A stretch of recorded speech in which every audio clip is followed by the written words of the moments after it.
in India, and it is one of the worst countries hit by COVID-19. And unfortunately, this is not a coincidence.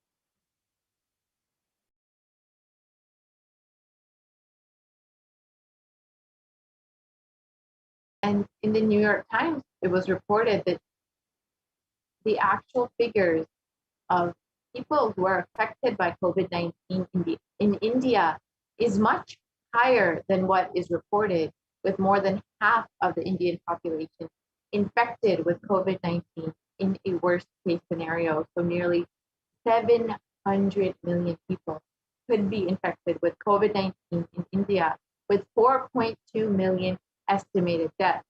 This is a worst case scenario, but if this is the case, the number of deaths in India alone surpassed the entire world count of deaths worldwide due to COVID-19.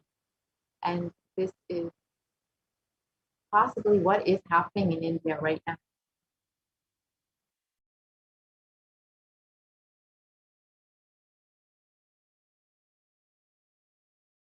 And again, the New York Times has reported that nearly half the Indian population, so 136 crore or 1.36 billion people live in India, and nearly 70 crore or 700 million people could be possibly infected with COVID-19.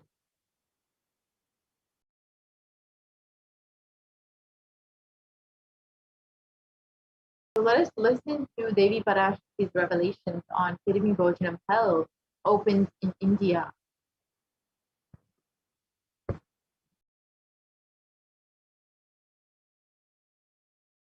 நீ சொல்லும் நபர்கள் போடும் சண்டை சச்சரவெல்லாம் எரியும் பெருநெருப்பில் இருக்கும் இரண்டு எலிகள் போடும் சண்டை போன்றது. யார் சரி யார் தவறென்பது இப்பொழுது முக்கியம் அல்ல. உயிர் காத்துக் கொள்ளுங்கள், எல்லோரும் நன்றாய் புரிந்து கொள்ளுங்கள். நன்மையைச் சொல்லுகின்றேன், உண்மையைச் சொல்லுகின்றேன். இந்திய நாட்டில் இருக்கும் மக்கள் எல்லோரும் கேளுங்கள். கருட புராணத்தில் வியாசன் சொன்ன கிருமி போஜனம் என்னும் நரகம் திறந்து நேரடியாய் இந்தியா மீது இடிபோல் விழுகின்றது. ஆதி கைலாசத்திற்கு ஓடிச் சென்று வருமுன் காத்துக்கொள்வது மட்டுமே ஒரே வழி. கொரோனா பெருந்தொற்று கொள்ளை நோய் கிருமி போஜனம் எனும் நரகத்தை பூமிக்கு கொண்டு வந்து விட்டது. அகோர தாண்டவத்தின் ஆட்டம் யாராலும் அடக்க முடியாத அளவிற்கு ஆரம்பித்து விட்டது. புதிதாய் உருக்கொண்டிருக்கும் இந்த நுண்ணுயிரி மைல்கள் கடந்தும் காற்றினில் உயிரோடு இருந்து மற்ற உயிர்களையும் அழித்து உடல்களை தின்னும் பெரும் வலிவு கொண்ட பேரசுரர்களாய் வலம் வரத் துவங்கி விடுகின்றது. நன்றாய் புரிந்து கொள்ளுங்கள். வருமுன் காத்துக் கொள்ளுங்கள், அது ஒன்றே வழி. அதற்காகவே ஆதி கைலாசத்தை திறந்து வைத்திருக்கின்றேன். உயிர் காத்துக் கொள்ள வேண்டி விரும்பும் எல்லோரும் ஓடுங்கள் ஆதி கைலாசத்திற்கு. இந்தியாவில்தான் இந்த நரகம் திறந்து உலகெங்கும் பரவப் போகின்றது. கிருமி போஜன நரகம் பூமிக்கு வந்துவிட்டது. மனிதர்கள் செய்த மகா கொடுமைகளினால்.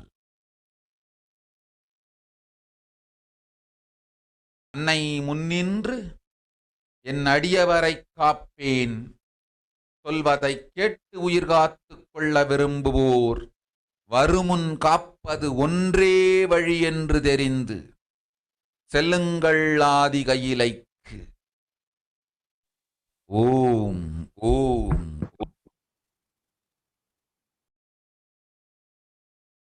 So let's look at baby Parashakti's birth map into English. Everyone in India, all of you listen. The hell of Kirimi Bhojanam that was mentioned by Vyasa in the Garuda Puranam has opened and is directly falling on India as thunder.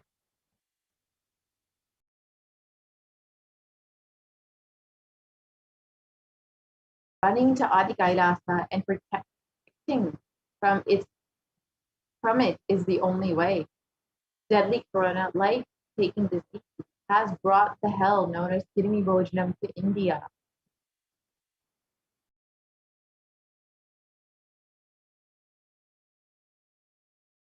The dance of the Agora Tandava, which no one could control, has started. This microorganism that has formed will be alive in the air for miles together, destroying other souls. They will eat bodies.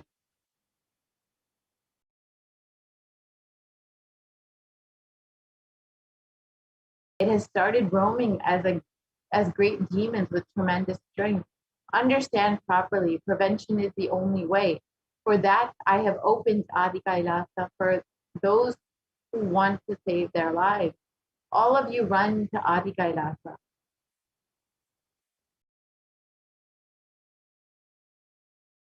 Only in India this hell is going to open and is going to spread to the whole world. This Kirimi Bhojanam hell has come to the earth because of the suffering done by humans.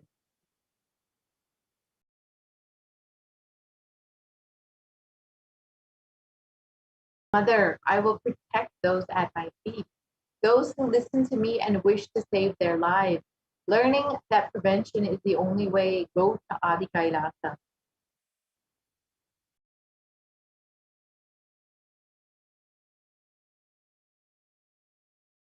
So let us look at the Kirimi Bhojanam, what exactly it is and where it is described in our sacred scriptures. The Kirimi Bhojanam is one of the 28 hells described in the Hindu scriptures.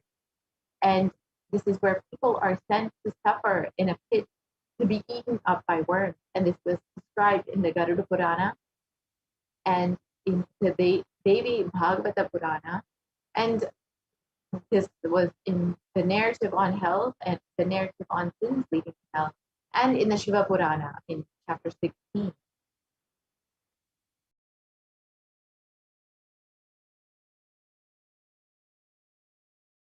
And it was also described in the Skanda Purana. And sage Vyasa has described, "O excellent sage, above the nether regions are the hells where the sinners are scorched. Listen to their description for me."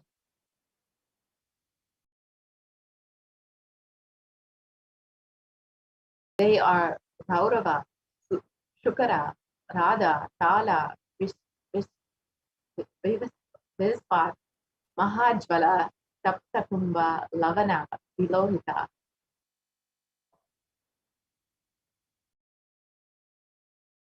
The river Vaitarani consists of the putrid stuff flowing in the Kirmi Bhojana, the Asipravana, the Lala Bhaksha are the terrible hells. And this was described in chapter 16, the upliftment from the hell, in the Uma Samhita, in the Shiva Purana.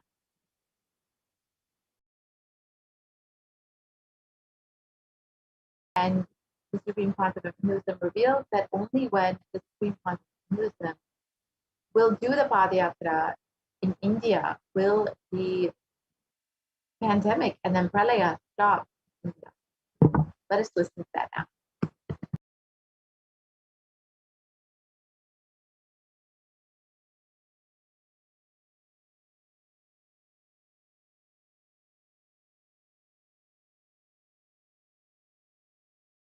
ஓம் ஓம் விநாயகா ஸ்ரீகண்ட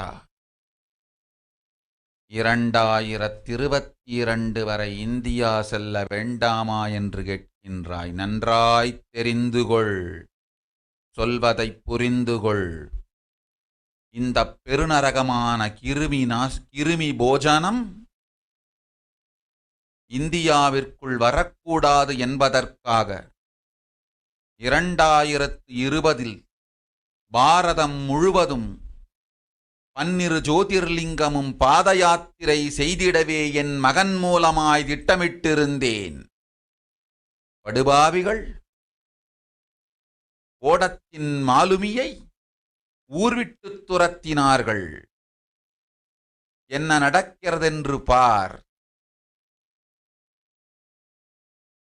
முறையாக கைலாய நாட்டின் தலைவனாக நிறை மரியாதையொடு நல் மதிப்பொடு என் நிஜாவதாரம் நித்யானந்தன் திருவடி மீண்டும் பாரதத்தில் பட்டு பாத யாத்திரை செய்த பிறகு மட்டுமே நீ அங்கு செல்ல வேண்டும்.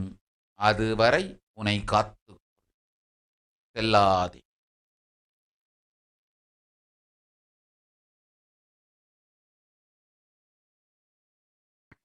And the translation of Devi Parashakti's revelations for this huge hell-giving Bhojanam not to come to India. In 2020, I had planned to do the Padayatra throughout India in the 12 Jyotirlingas through my son Swamiji. They drove away the sailor of the ship.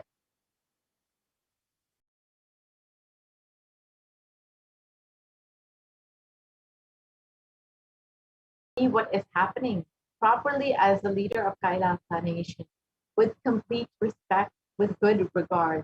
When my Nijavatara Nithyananda's feet touch on Bharata,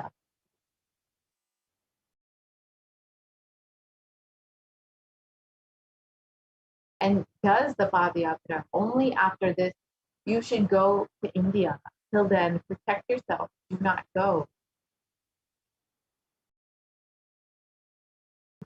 So, the Supreme Pontiff of Hinduism had created the Anandalingam as a protection from this pandemic. So let's listen to Devi Parashakti's revelations about this. அடுத்த சில மாதங்களில் 1000 அல்ல, லட்சம் அல்ல, கோடியில் உயிர்கள் பலியாகும். இந்திய நாட்டினில் கோடியில் உயிர்கள் பலியாகும். உண்மையை சொல்லுகின்றேன், நன்மையை சொல்லுகின்றேன். தேடிக்கொள்ளுங்கள் உங்கள் வாழ்க்கைக்கு பாதுகாப்பை. ஆதி கைலாசத்தை நிர்வகிக்கும் அன்பர்களே, நன்றாய் கேளுங்கள். 12 ஆண்டுகளுக்கு முன்பாக வரப்போகும் இந்த மாபெரும் பிரளயத்தை தெரிந்து கொண்டு உலகில் இருக்கும் எல்லா ஔஷத சக்திகளையும் ஒன்றாய் திரட்டி நவபாஷாணத்து நிறுத்தி ஆனந்த லிங்கமாய் வைத்திய சரோவரத்தில் ஸ்தாபித்து வைத்தேன். வருகின்ற குரு பூர்ணிமையோடு 12 ஆண்டுகள் அந்த ஞான ரசவாதம் பழுத்து முதிர்ந்து முழுமையான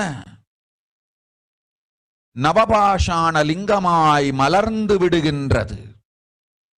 வருகின்ற குரு பௌர்ணமியில் இருந்து வருகின்ற எல்லோரும் அங்கு வந்து நவபாஷாண தீர்த்தத்தில் தீர்த்தமாடிச் செல்ல அனுமதியுங்கள்.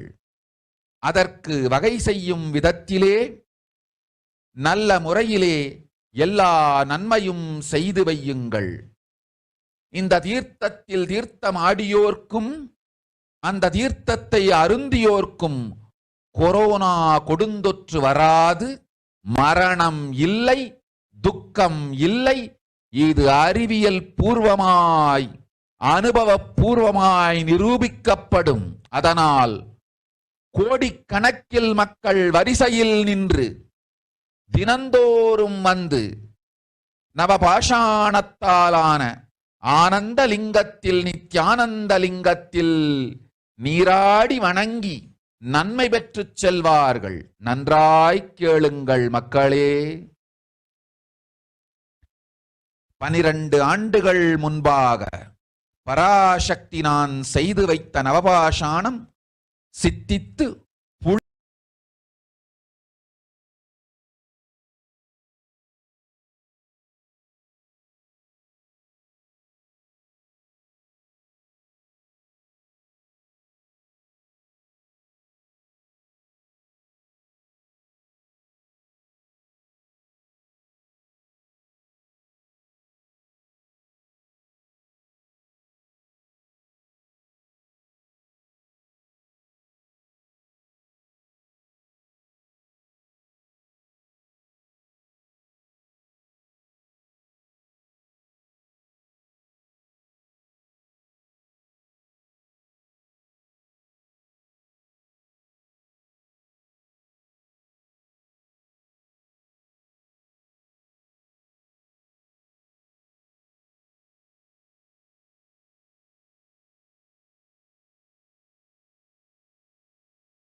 உங்கள் எல்லோர்க்கும் நல் பாதுகாப்பும் உண்டு, நல்லதும் உண்டு.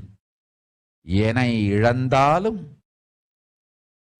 என்னை நீங்கள் மறுத்தாலும் உங்களை நான் காப்பேன், அஞ்சாதீர்கள். பெருங்கருணை பேரருளால் நான் செய்து வைத்த கப்பலை உபயோகித்து இந்த ஆழிப் பிரளயத்தின் பெருங்கூத்து ஊழிக் கூத்திலிருந்து உங்களை காத்துக் கொள்ளுங்கள். உண்மையை சொல்லிவிட்டேன், நன்மையை சொல்லிவிட்டேன். பிராயஷ்சித்தம் வேண்டுமென்றும் காப்பாற்ற வேண்டுமென்றும் கதறிய பக்தர்கள் எல்லோருக்கும் பெருங்கருணையினால் தீர்வை தந்து விட்டேன். அன்பர்களே, பக்தர்களே, சீடர்களே, என் சொல் கேட்கும் நேர்மையான தொண்டர்களே, புயல் என புறப்படுங்கள் ஆதி கைலாசத்திற்கு. தேவையானதெல்லாம் உடனடியாய்ச் செய்து வரப்போகும் மக்களுக்கெல்லாம் அன்னதானம் செய்து அவர்கள் நல்லபடி வைத்திய சரோவரத்தில் தீர்த்தமாடி நவபாஷாண மருந்தையே விருந்தாய்க் கொண்டு நோயிலிருந்து தற்காப்பும் பெற்று உயிர்காப்பும் பெற்று நல்லபடியாய் வாழ்ந்திட தேவையான சேவைகளை செய்யுங்கள். இதுதான் உங்கள் எல்லோருக்கும் பிராயஷ்சித்தம். நித்யானந்தன் வடிவு தாங்கி நிஜாவதாரமாய் நான் இந்திய நாட்டில் வந்தபொழுது என்னை வைத்து வாழாத பெருங்குற்றத்திற்கு பிராயஷ்சித்தம் இதுவே உங்களுக்கு. இதை யாவது செய்து, இது ஒன்றையாவது செய்து உங்களையும் காத்துக்கொள்ளுங்கள், நாட்டையும் காத்திடுங்கள். கோடிகளில் உயிர்கள் போகப் போகின்றது என்பதை நேரில் காண்பீர்கள். கண்ட பிறகுதான் நான் சொல்லும் வார்த்தையின் சத்தியமும் உண்மையும் உங்களுக்கு புரியப் போகின்றது. அழிவதற்கு முன்வந்து நவபாஷாண மருந்தை விருந்தாய்ப் பெற்று மரணத்திலிருந்து உங்களை காத்துக் கொள்ளுங்கள். மக்களே, இது ஒன்றே வழி. ஓம் ஓம் ஓம். பெருங்கருணை பேரருளால் அன்னை பராசக்தி அருளினேன் சத்தியத்தை. இந்த ஒரு சத்தியத்தை உடனடியாய் புரிந்து கொண்டு உங்களுக்கும் உலகத்துக்கும் நன்மை செய்து கொள்ளுங்கள். ஆதி கைலாசத்து நித்யானந்த லிங்கத்தின் எல்லைக்குள் ஆருக்கும் கொரோனா கொடுந்தொற்று தீண்டாது. இந்த சத்தியத்தை அனுபவபூர்வமாகவும் அறிவியற்பூர்வமாகவும் முழுமையாக நீங்கள் புரிந்து கொள்வீர்கள். இது நிரூபணமாகும்.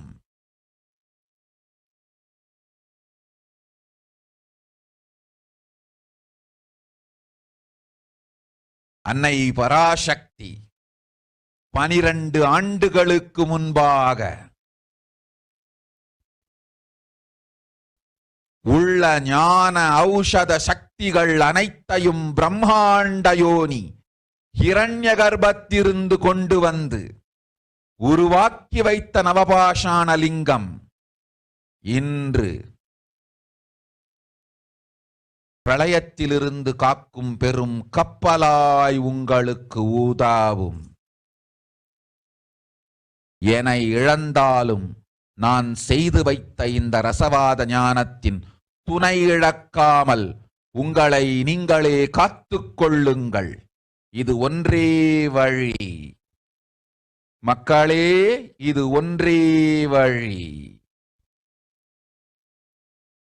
ஓம் ஓம் ஓம் ஓம் ஓம். Look at what Devi revealed in English.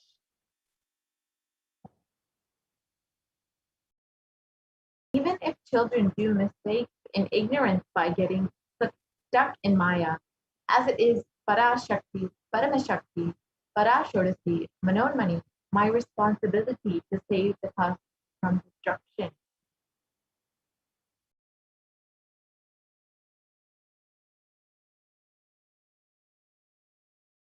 I am telling some of the truth. Listen properly. Within the next few months, not in thousands or lakhs, lives will be lost in crores. Crores of lives will be lost in India.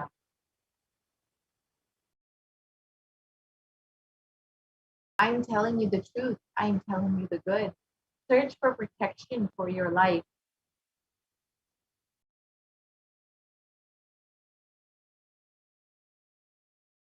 And here you can see that as they be revealed, many bodies have been found in Ganga.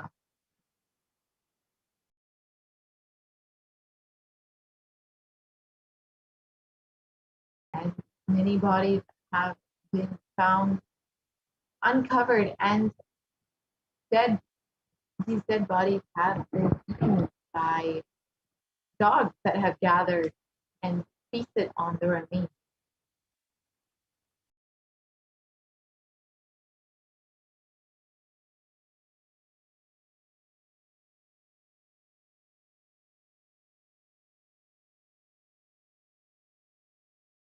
And while India is reeling under a massive second wave of COVID-19, the pandemic, the number of deaths also increased, such that the situation in crematoriums and burial grounds are packed to capacity. And unfortunately, because of this, many people are not able to properly cremate their loved ones. And literally, dead bodies are burning in the streets. The streets are literally becoming crematoriums.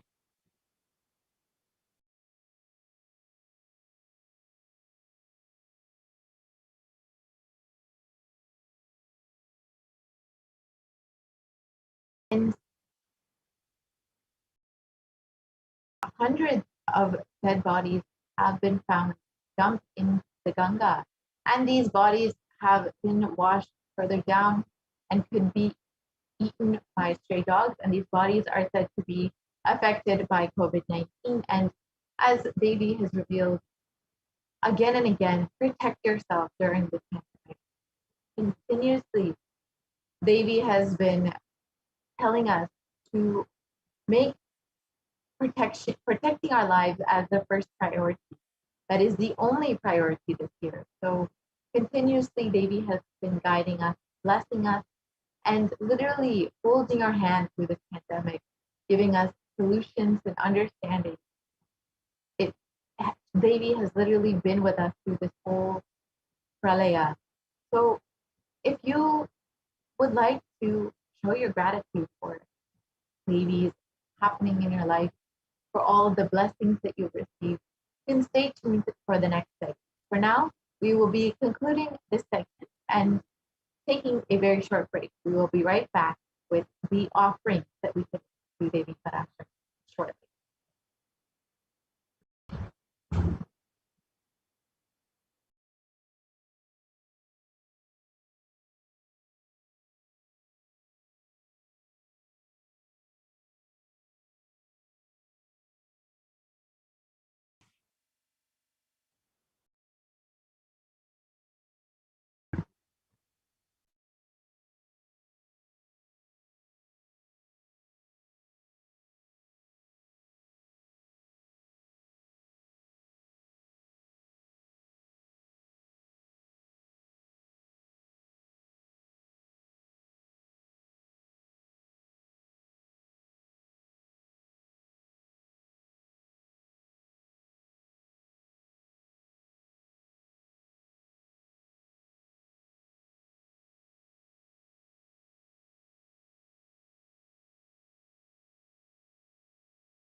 Nithyanandam, welcome back to all the viewers.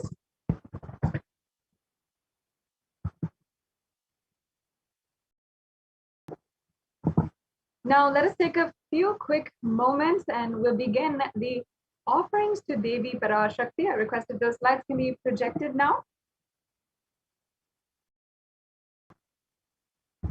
I hope each and every one of you has been enjoying today's program and you have been understanding the various different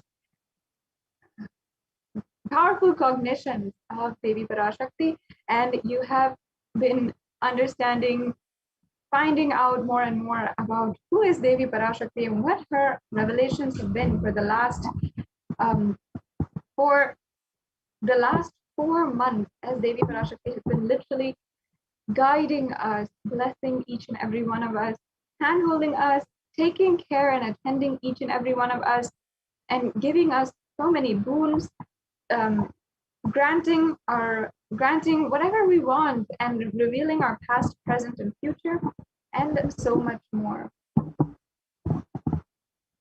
So now let us enter into the next segment we have today, which is the offerings to Devi Parashakti.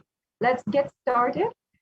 The offerings are all about gratitude in our life. And this might be a completely new concept for each and every one of you, or for some of you who might not know, but who always wanted to express this one quality that goes beyond all emotions, gratitude. And an offering is only out of pure love and gratitude. And often we misunderstand, misconstrue what is gratitude and what is pure love, what is compassion. We actually cannot cognize these divine emotions and these divine sentiments just with our pure logic. It goes beyond logic, and it goes into a mere factor of surrender towards existence and the universe as a whole, surrendering, being in oneness and experiencing that divine sacred space. Actually, there's a beautiful story which the Supreme Pontiff of Hinduism had narrated in the book called Guaranteed Solutions on the chapter from discontentment to gratitude. And the story goes that all of the scientists of the world and God were researching about how to do different research and development. And they saw that whatever God had made, whether it is a machine or whether it is plants and animals, whatever it is, the scientists were able to reproduce that just from their own knowledge. And they were trying to argue and throw a challenge at God that they could reproduce anything that God can produce. And so in order to reciprocate this, God simply out of his own dust made man. And the scientists began to do the same. They started to collect all the dust that was at the feet of God. But then he said, wait, no, use your dust, not my dust. As you can see, often we forget that existence is the one who is taking care of everything for us. And gratitude is our natural disposition. It's our natural tendency. But we move away from that over the course of so much of pain, grievances over our lifetime. And we don't feel gratitude for even the basic things, even our very life.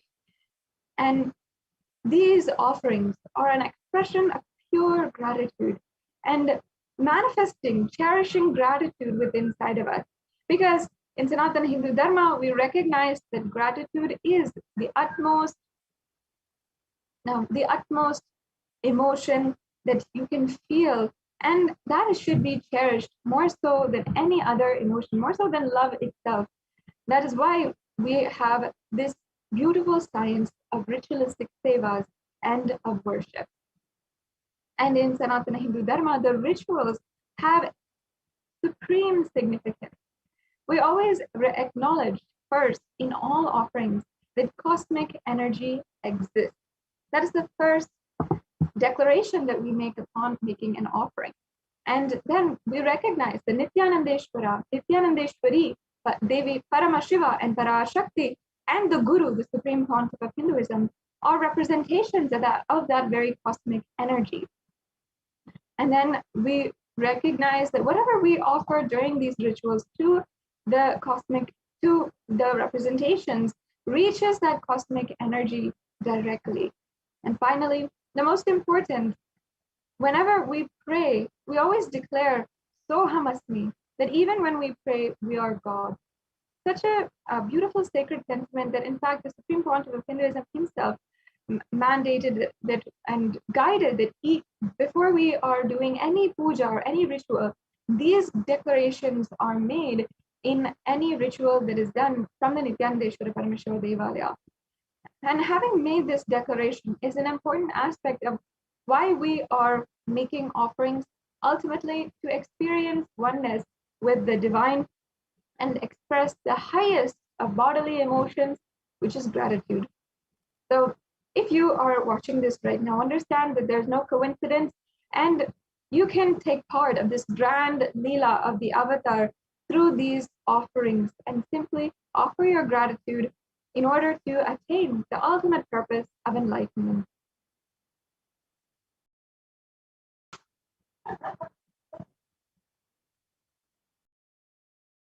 Now, before entering into the next segment, the segment of all of the different offerings, we have so many, we have 9 different offerings that you can do, and each one has so much of significance, profound significance, that you can talk about on and on and on, and understand the significance, the context behind it, the sacred sentiment, and literally swim in that pool of pure knowledge.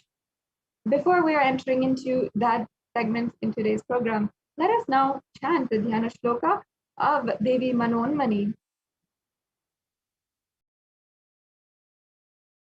Induniva Veda Karavahni Nayanam Syat Pankajavara Japaksha Sarayuktam Anga Himabhushana Vichitra Vasanam Syat Tunga Makutojvala Manonmani Swarupam.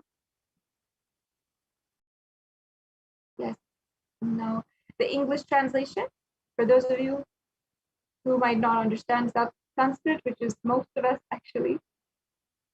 Moon-like face, holding the Vedas on hand, fire in eyes, with lotus flower, gracing and blessing hands, and one hand with the Japamala, beautifully decorated with jeweled ornaments and wonderful clothes and shining bright crown.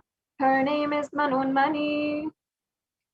And once again, this is from the Moolagama, one of the very sacred scriptures of Sanatana Hindu Dharma. Yes, now let's chant the next Dhyana Shloka.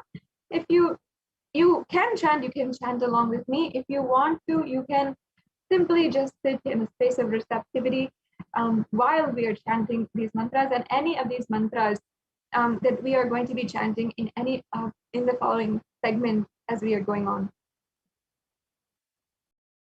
Dhyaye devim trinetram shashinibhavadhanam vedahastam dadanam savye padmam varadamapare chabhayam chakshamalam divyeravaranair vibhushitatanam brahmadibhi pujitam devimeva manunmanim pratidanam kamatradatrim shubham.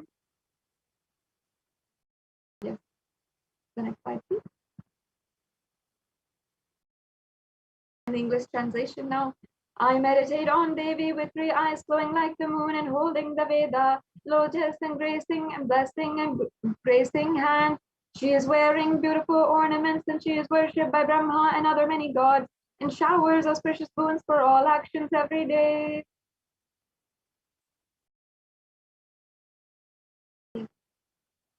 So now, having invoked and invited the presence of Devi Parashakti, let us enter into more and more of the context of today's offerings.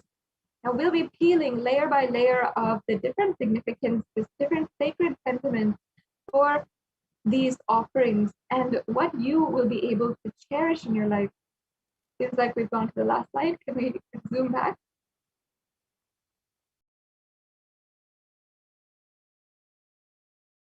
So let us first understand the significance of the element gold. Gold, as we know it in our day and age, among normal human beings in society, as it is normally, has social value and it has economic value. The economic value might be the fact that it is, in fact, a precious metal. It has a lot of money value, currency value, which is associated with it, and it is just worth a lot of money when it comes down to it. And the social value, it always gives value in our relationship. For example, on Mother's Day, on Father's Day, on different birthdays, we always offer gold gifts. And that's because we use it to give social value. And even there is the gold medal and the golden trophy. All of these are the highest pedestal that we use gold to symbolize. And we use it in gifts, we use it in our relationships. It has, in this way, a social value. Gold has a social value, but often we do not understand the sacred value behind gold, its divine qualities. In fact, if we go to the previous slide, there is a verse from the Atharva Veda, and this verse shows us that the Vedic rishis understood the sacred value of gold, its virtuous powers, and its properties that can literally make you transcend from man to superhuman. And that's why we considered gold as a divine element. We recognize it for its spiritual qualities of transferring enlightenment energy and healing energy. And we also understood that gold should be distributed across everything and everyone. That's why gold is present in all the scriptures, Agamas, Vedas, Shrutis, the Smritis, the Itihasas and Puranas, and also everything was built in gold and exchanged in gold, and even ritual fees were offered in gold bricks. When one was to be saved from life-threatening illnesses, gold was offered as a ritual fee. And gold was in abundance and used for weighing equivalent amounts of commodities, including cows. And kingdoms were built with huge doors of gold. The streets would have huge columns and huge archways made of gold, and horses and cows, elephants, all of the different animals in our society living within our civilization were revered as embodiments of the divine and also dressed and adorned in gold.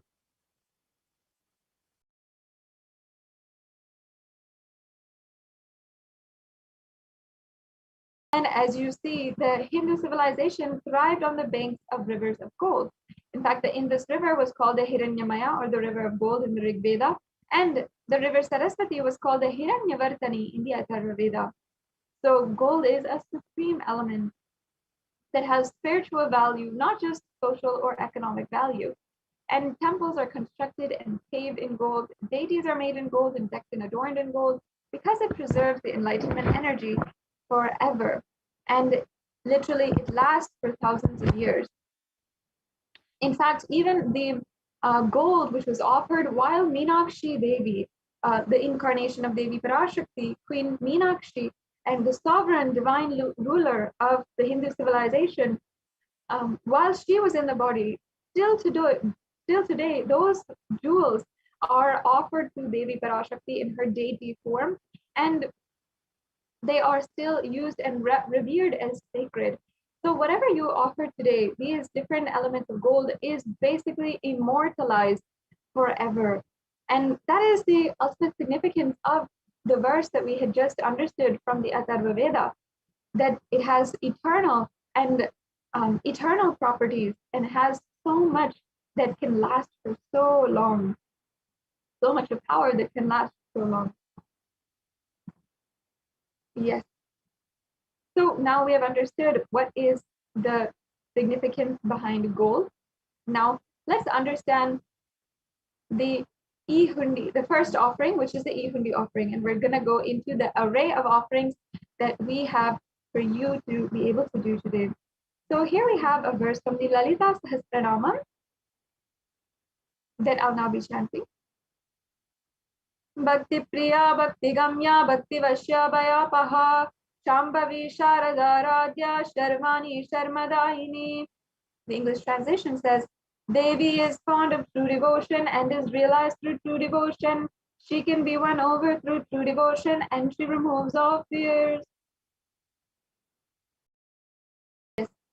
So this offering is the offering of true devotion. And once again, gratitude in our life.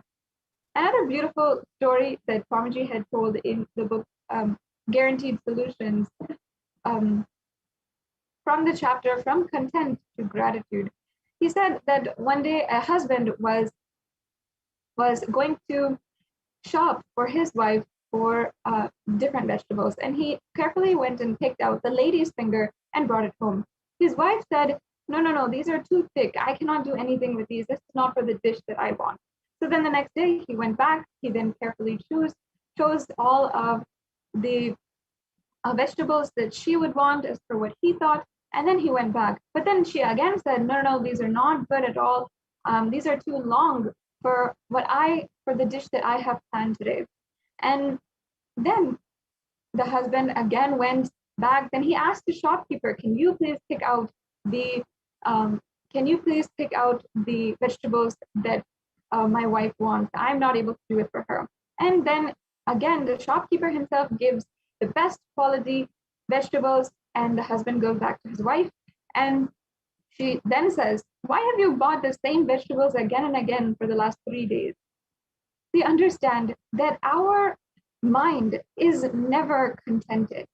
Only if we choose that we should be contented in our lives, only then we can be contented. But if we constantly choose discontentment, not being satisfied, then honestly, nobody can help us. Nobody can raise us how we want to be raised. What we can do is be in a state of gratitude and be in a state of devotion in our life. And Devi Parashakti, out of her grace, her compassion, has literally manifested through the supreme font of Hinduism and is completely every single day giving each and every one of us the revelations of the Sanatana Hindu Dharma, revealing the past, present, and future, granting us boons, healing us. And for this, for just making herself available, each and every one of us, especially Hindus and especially Kailasians, should be forever grateful and understanding that Devi Parashakti will simply give without asking for anything in return. If there's any fear in our minds, Devi Parashakti is sure to remove that fear. And it is stated actually that Devi likes to be worshipped in autumn. Here it does not mean the autumn of our lives, but when thoughts turn more and more inward, the role of the divine is known and understood clearly, and the need of Devi Parashakti becomes stronger. And it's at this time that if we worship Devi Parashakti, we can simply be rid of all of our fears, and live in a space of gratitude. This is something, an offering that you can make very easily. And at the end of this segment, we'll be going over how you can make the exact payments if you're wondering, and if you have any questions about it. So stay tuned until the end of the segment for any of these offerings. Yeah, now let's go on. Now, next we have the Sankalpa chanting. The Sankalpa chanting is another very profound a very profound offering. And the Sankalpa is actually a mantra that is offered before any ritual. And it's in fact an offering in itself. It can be removed from the offerings, from any of the offerings, and offered by itself as a way to manifest what you want into reality. And there's a beautiful verse here from Devi Mahatmyam, chapter 12, verse 34, which I'll now be chanting. Sorry, if we can go back. Yeah. Tayetam mohate vishvam shaiva vishvam prasuyate saya chitta cha vijanam tushta rudim prayajati. And the English translation says, the goddess enchants this universe, and she herself gives birth to this universe. That goddess, being prayed without interest in anything, gives the knowledge that leads to salvation and gives wealth in the materialistic sense. The Devi Mahatmyam is a glorification. It's literally a chapter upon chapter of the glories of the goddess. And in it, it says so many different times that Devi Parashakti gives without being asked for anything, without any conditions, and without interest or vested interest in what she wants from you. There's nothing like that. Devi Parashakti is a cosmic feminine energy which literally flows.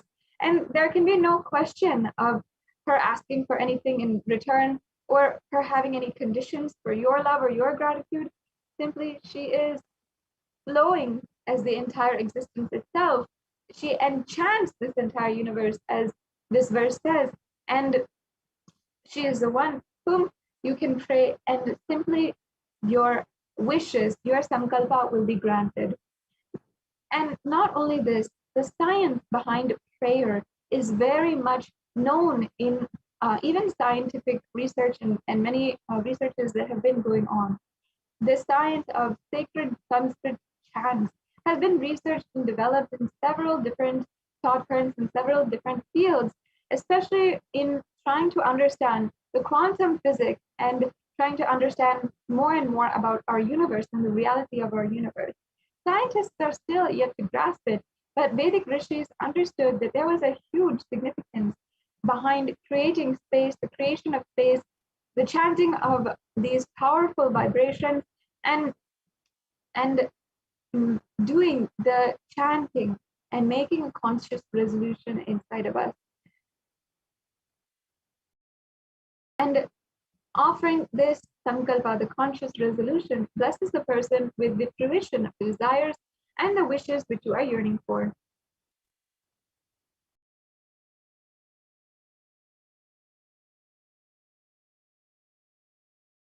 Yes, we can go on now.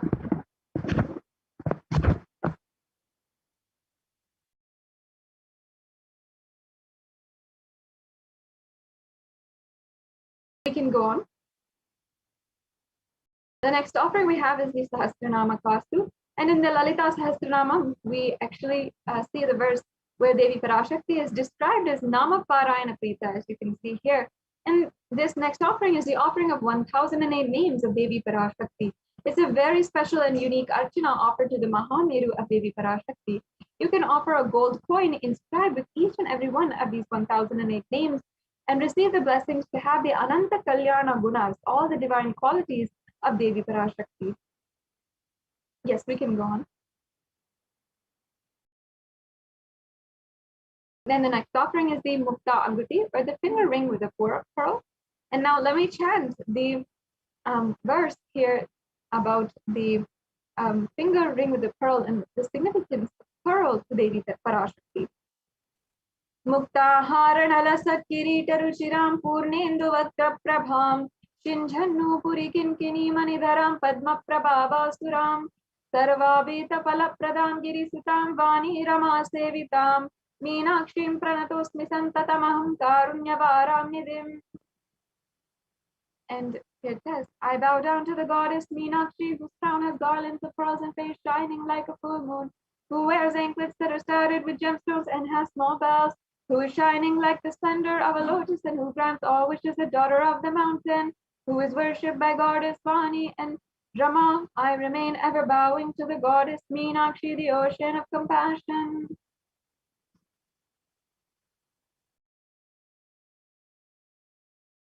So you can offer this finger ring with a pearl to the Devi Parashakti, who is the embodiment of compassion, the pearl being the symbol of compassion itself. And by her and you can receive the blessings of her compassion and pure love in all your business endeavors.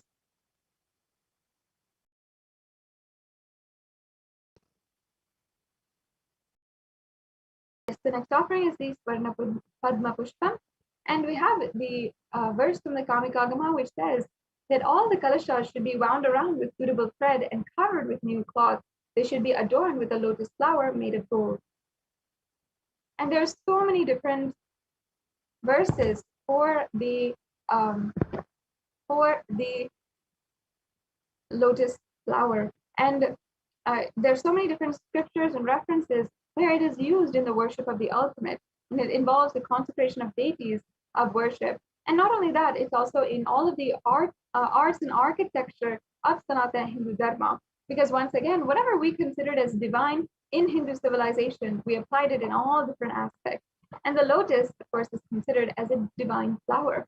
In fact, the Shakti of Paramashiva is called as a lotus, and the base of the Paramashiva Linga is also considered as a lotus. So you can offer this golden lotus in any size which you wish and be blessed to have the state, space, powers, and being of Devi Parashakti in your inner space amidst any and every adverse situation in your life. The next offering we have is the Swarna Meti. And today the toe ring itself might have a lot of references in popular culture and might be used by modern day fashion models and so on and so forth. But this actual piece of jewelry has reference in the oldest scriptures and actually has, once again, sacred value, not just social value. In fact, here is a verse from the Saundarya Lahari, more than 2,000-year-old scripture of where it speaks on the Devi Parashakti, and it speaks on the power of her very toenails, why we adorn her toenails. And it says, Nakhadiditi samjana namajjana tamo guna padadvaya prabhajala parakrita saruruha. You whose brightness from toenails destroys the darkness of ignorance from the minds of your devotees who prostrate at your feet. You whose brightness from your 2 feet overpowers that of the lotus flower. So once again, the very feet of Devi Parashakti can literally liberate you from so much of grief, suffering, anything that you are suffering from inside of you. And you can offer to the sacred feet of Devi Parashakti and be in the constant state of gratitude for receiving her blessings, even in the most difficult aspects of our lives. The next offering we have is the Swarna Mantika, the golden hairline jewelry. And the offering here is the offering of the hairline jewelry, and is referred where Devi Parashakti is described as Shuddha Sarvi Varshini, or she who makes the nectar flow in all of our nerves from the Sahasrara, she who gives the very pleasant experience of the ultimate. The Mantika actually represents the nectar flowing from Sahasrara chakra, which is fully open.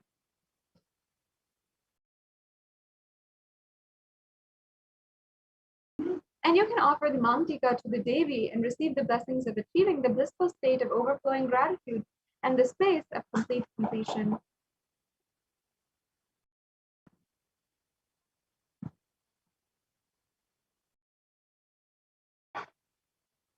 Now we have one of the most significant offerings, the Pratyaksha Pada Puja.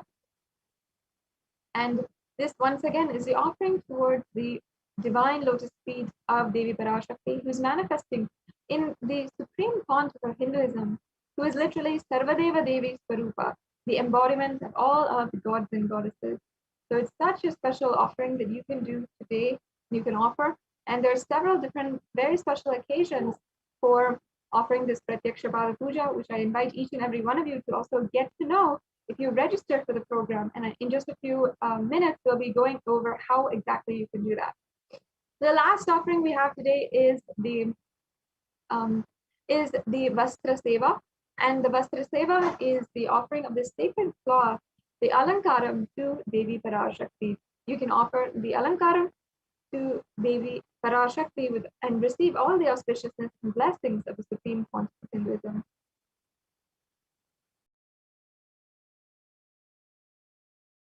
Yes. So here we have a summary of all of the different offerings that are available for you to offer today. The Ihundi offering, which you can make for any amount. The Sankalpa chanting, which is $1. The Devi Sahasranama Kasu, which has several different levels, as you can see here. And we also have the Mukta Anguti and the Swarna Padma Pushpa, which also have different levels. The Swarna Metti, the Swarna Mantika, the Pratyaksha Pada Puja, and the Vastra Seva. So you don't have to feel impossible in any way or form. You can make the offering which you feel is possible. And if you feel that you want to express your gratitude, you can offer today and ensure that you are expressing your gratitude towards Devi Parashakti, experiencing the ultimate oneness with Devi Parashakti. So yes, as I was saying before, you can register and keep yourself up to date with the future offerings that we have, the special occasions that are coming up, and you can get the help you want in manifesting any one of these offerings today by registering and making an intention for an offering at tiny.cc/bhavasamadhi. So if you go to this registration form, you'll be able to see the you'll be able to see this. And the next stage we have is the online payment. If you're ready to make a payment, if any one of these offerings kindled your seeking inside of you to experience that ultimate space, then you can go to tiny.cc/devi-offering. And after the payment is done, you can go to tiny.cc/sankalpa2021 and make sure that you are filling out this form after the payment is done, as it is a mandatory step in order for the puja to take place properly and your name be chanted during the puja. So yes, as you can see, this is the direct link to the tiny URL, tiny.cc/devi-offering. If you go to that link, you'll go to this page, and you can see you can just select in the drop-down menu which offering you want to do, and then you can go to add to cart. Then you can select the offering that you'd like to make and review your cart, and then you can proceed to checkout. And once you've proceeded to checkout, then you can fill out your billing details and your payment details. You'll see the kind of payment types that are accepted through this payment gateway. And then you can go ahead and submit your payment. So as you can see, it's a very easy process to make an offering. You don't need to feel confused. You don't need to feel like you might not be tech savvy enough. You can simply make one of these offerings. It's just 3 clicks away to make an offering. And also, after you're making a payment, you have to make sure that you are going to Sankalpa 2021 form, and that is this form here, and the link is provided. And you can see it's just a very quick form where you're going to give your payment order number and your names and the names of your family members, which will be chanted during the puja. Yes, so very easy step. Now, we also have the Bhava Samadhi Darshan form, which I invite each and every one of you, regardless of if you can make a payment right now or not, to go ahead and fill out. If you are interested in making an offering, not now, but perhaps in the future, you want to do it, you want to manifest this in your life. I'm sure there's many of you who want to manifest an offering for perhaps a birthday or for a special occasion in your life, or for a new venture that you are starting to receive blessings of Devi Parashakti. You can go ahead and make your intention with this form. Now, the last option that we have is the YouTube Super Chat.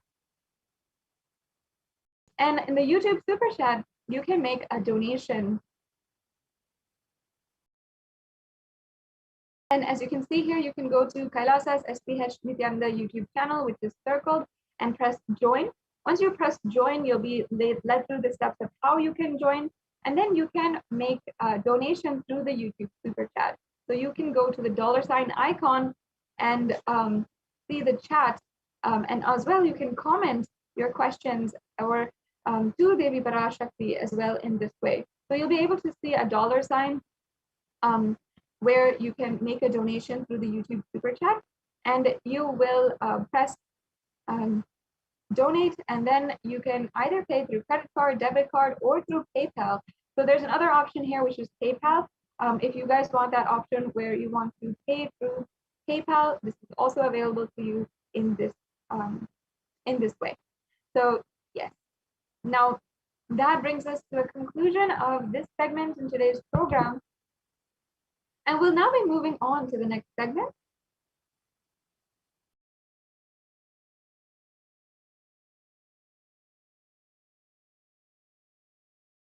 Yes, and each and every one of you, I hope that you have been enjoying and that you enjoyed this previous segment on the various different offerings that you can make to Devi Parashakti.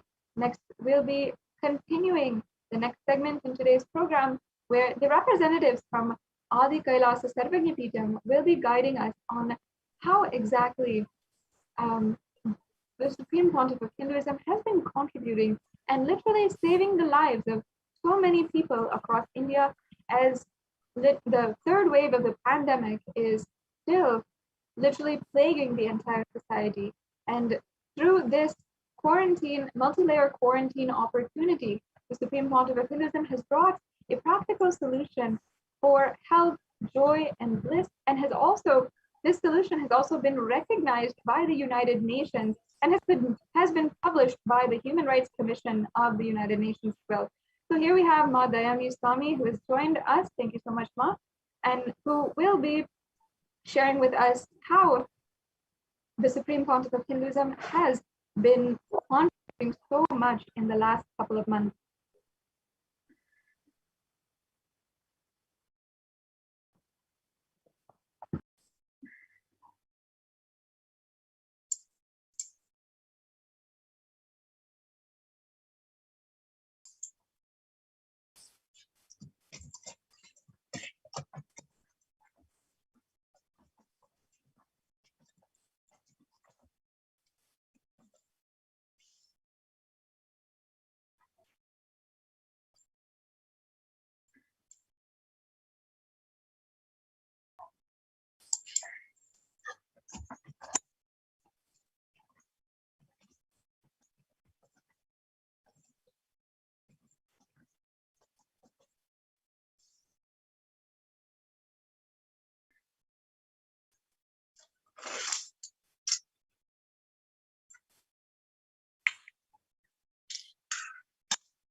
Nithyanandam, welcome back to this segment of Kailasa's multi-layered quarantine opportunity for India during COVID-19 as a practical solution resulting in health, joy, and bliss.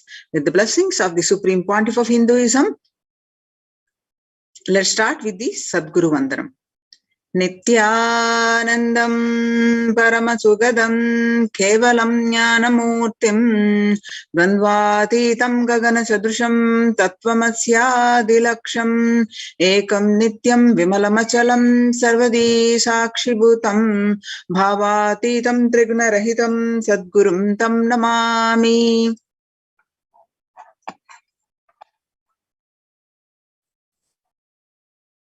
Yes. On the 31st May 2021, Devi Parashakti revealed a very important message, how the pandemic is going to do the krimi bhojanam, that means the eaten by the worms.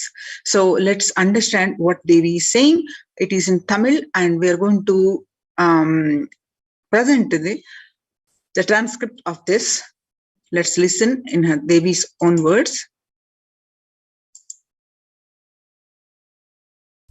நீ சொல்லும் நபர்கள் போடும் சண்டை சச்சரவெல்லாம் எரியும் பெருநெருப்பில் இருக்கும் 2 எலிகள் போடும் சண்டை போன்றது.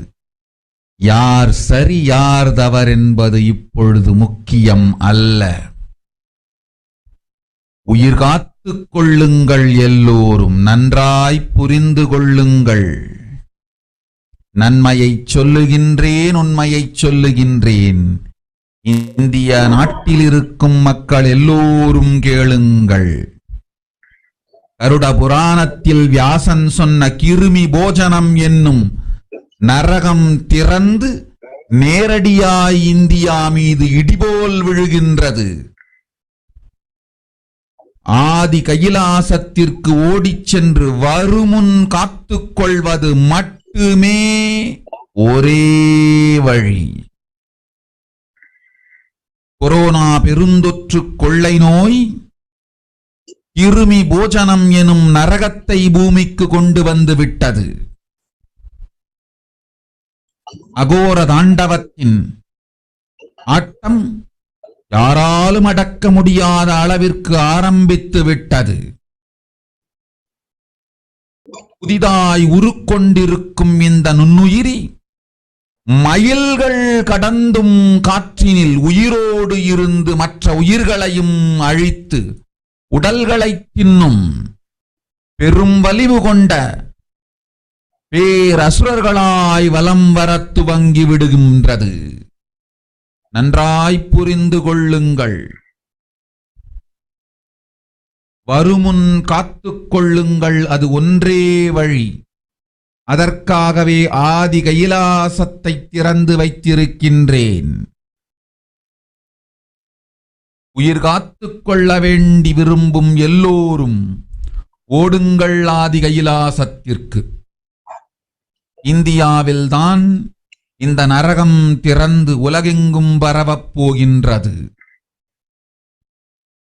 கிருமி போஜன நரகம் பூமிக்கு வந்துவிட்டது.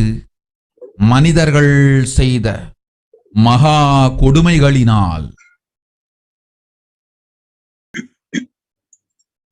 அன்னை முன்னின்று என் அடியவரை காப்பேன் சொல்வதை கேட்டு உயிர் காத்துக் கொள்ள விரும்புவோர் வருமுன் காப்பது ஒன்றே வழி என்று தெரிந்து செல்லுங்கள் ஆதி கையிலைக்கு. ஓம் ஓம் ஓம். நீ Translation of this Devi Parashakti's Akashic readings is: everyone in India, all of you listen. The hell of Krimi Bhojanam that was mentioned by Vyasa in Garuda Puranam has opened and is directly falling on India as thunder. Running to Adi Kailasa and protection by the preventive quarantine. From it is the only way. Deadly corona life-taking disease has brought the hell known as Krimi Bhojanam to earth.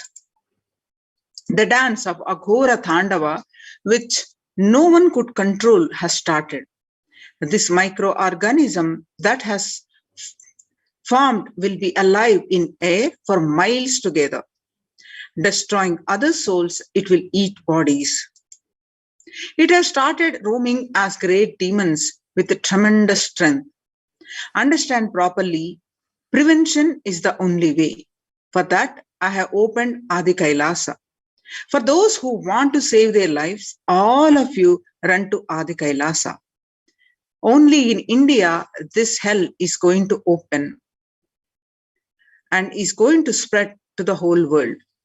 The Krimi Bhojanam hell has come to the earth because of the sufferings done by the humans. Mother, I will protect those at my feet, those who listen to me and wish to save their lives. Learning that prevention is the only way, go to Adi Kailasa. The Krimi Bhojanamo or Krimi Bhojana or Krimi Bhojana is one of the 28 hells described in Hindu scriptures, where people are sent to suffer in a pit to be eaten up by worms. The scriptural references for this is in Garuda Puranam, Cosmology of Hell and the Nether Regions, in Devi Bhagavata Purana, chapter 21 on the narrative of hells, chapter 22 on the narrative of the sins leading to hells, and the Shiva Purana, chapter 16, Uplift from the Hell, section 5, and the Skanda Purana, that is chapter 12, Redemption from Hells, chapter 2, Merit of Visiting Setu, chapter 30 is the Glory of the Nishkoti. The Brahmanda Purana, chapter 20, Hells in Nether Regions, and chapter 106, Sufferings in Hell. The Padma Purana, chapter 48, section on the Nether World.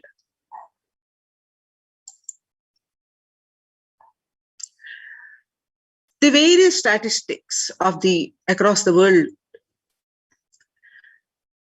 according to the statistics, the total deaths reached to over 3 million and the total confirmed cases about 140 million.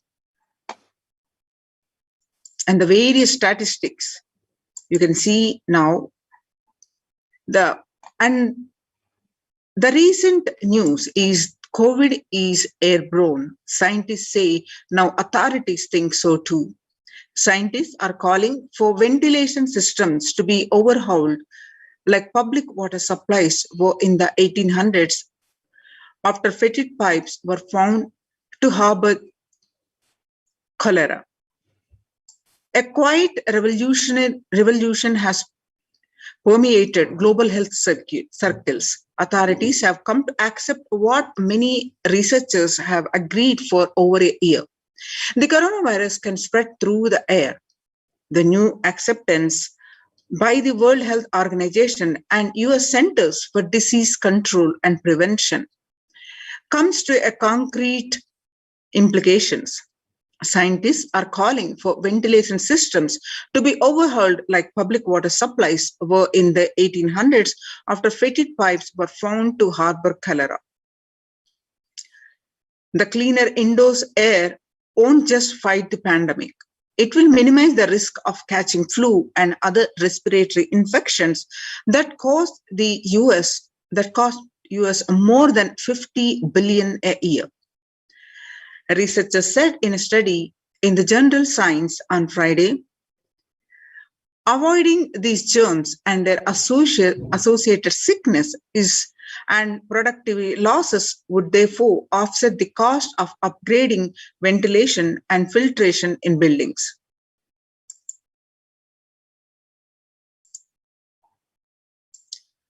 And the SARS-CoV-2 virus can travel on very small particles that disperse quickly outdoors, but can build up inside.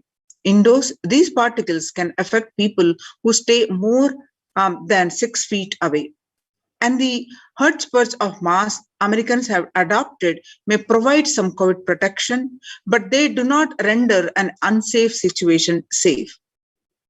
Though scientists have been discussing airborne transmission for months, it was only last week that the World Health Organization and the CDC made this official.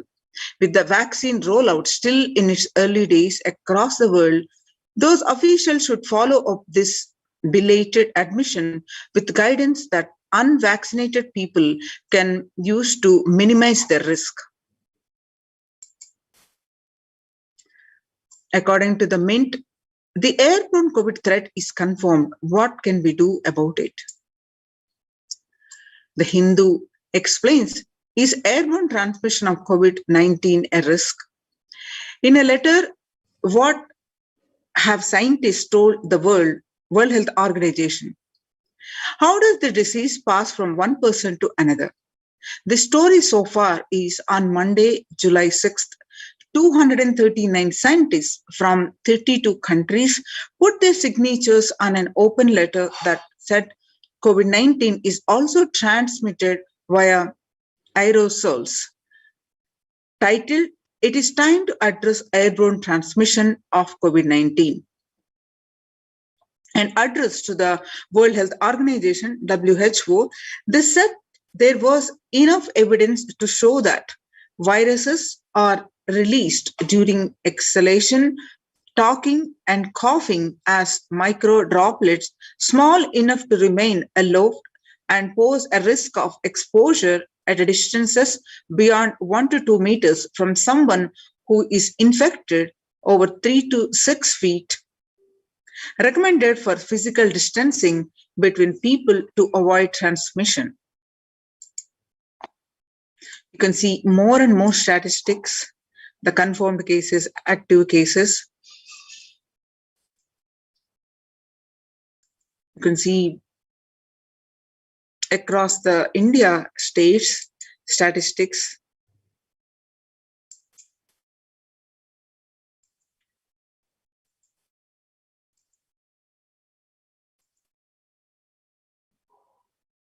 More statistics from Mumbai and Karnataka, Maharashtra, and Tamil Nadu, various states, and Maharashtra, various states. You can see the statistics. And home quarantine is not possible in India. Statement made by the Indian government. Home quarantine is a prime reason for large number of deaths in Assam. Himanta Biswa Sharma, Assam Chief Minister Himanta Biswa Sharma said that home quarantine is one prime reason for a large number of deaths during the second wave of COVID-19 in Assam. Recently, Assam witnessed 92 deaths on a single day, highest single day deaths in a state. Sharma also said, "We have seen more death cases are happening from home isolation as several people do not keep oximeters and some do not read the counts in the meter properly." The Economic Times, it says, Maharashtra government recently announced the decision to stop home quarantine in 18 districts, which show a higher COVID positivity rate than the state's average. State Public Health Minister Rajesh Tope said that the decision is taken to ensure better healthcare facilities to patients in districts which are showing higher positivity rate.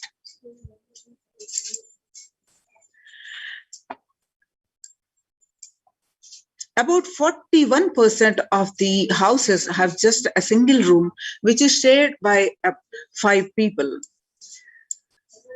And why home quarantine is impossible for the majority of Indians? According to the Business Line, about 41% households in India have just one room or don't have an exclusive living room, and about 5 people share such accommodations.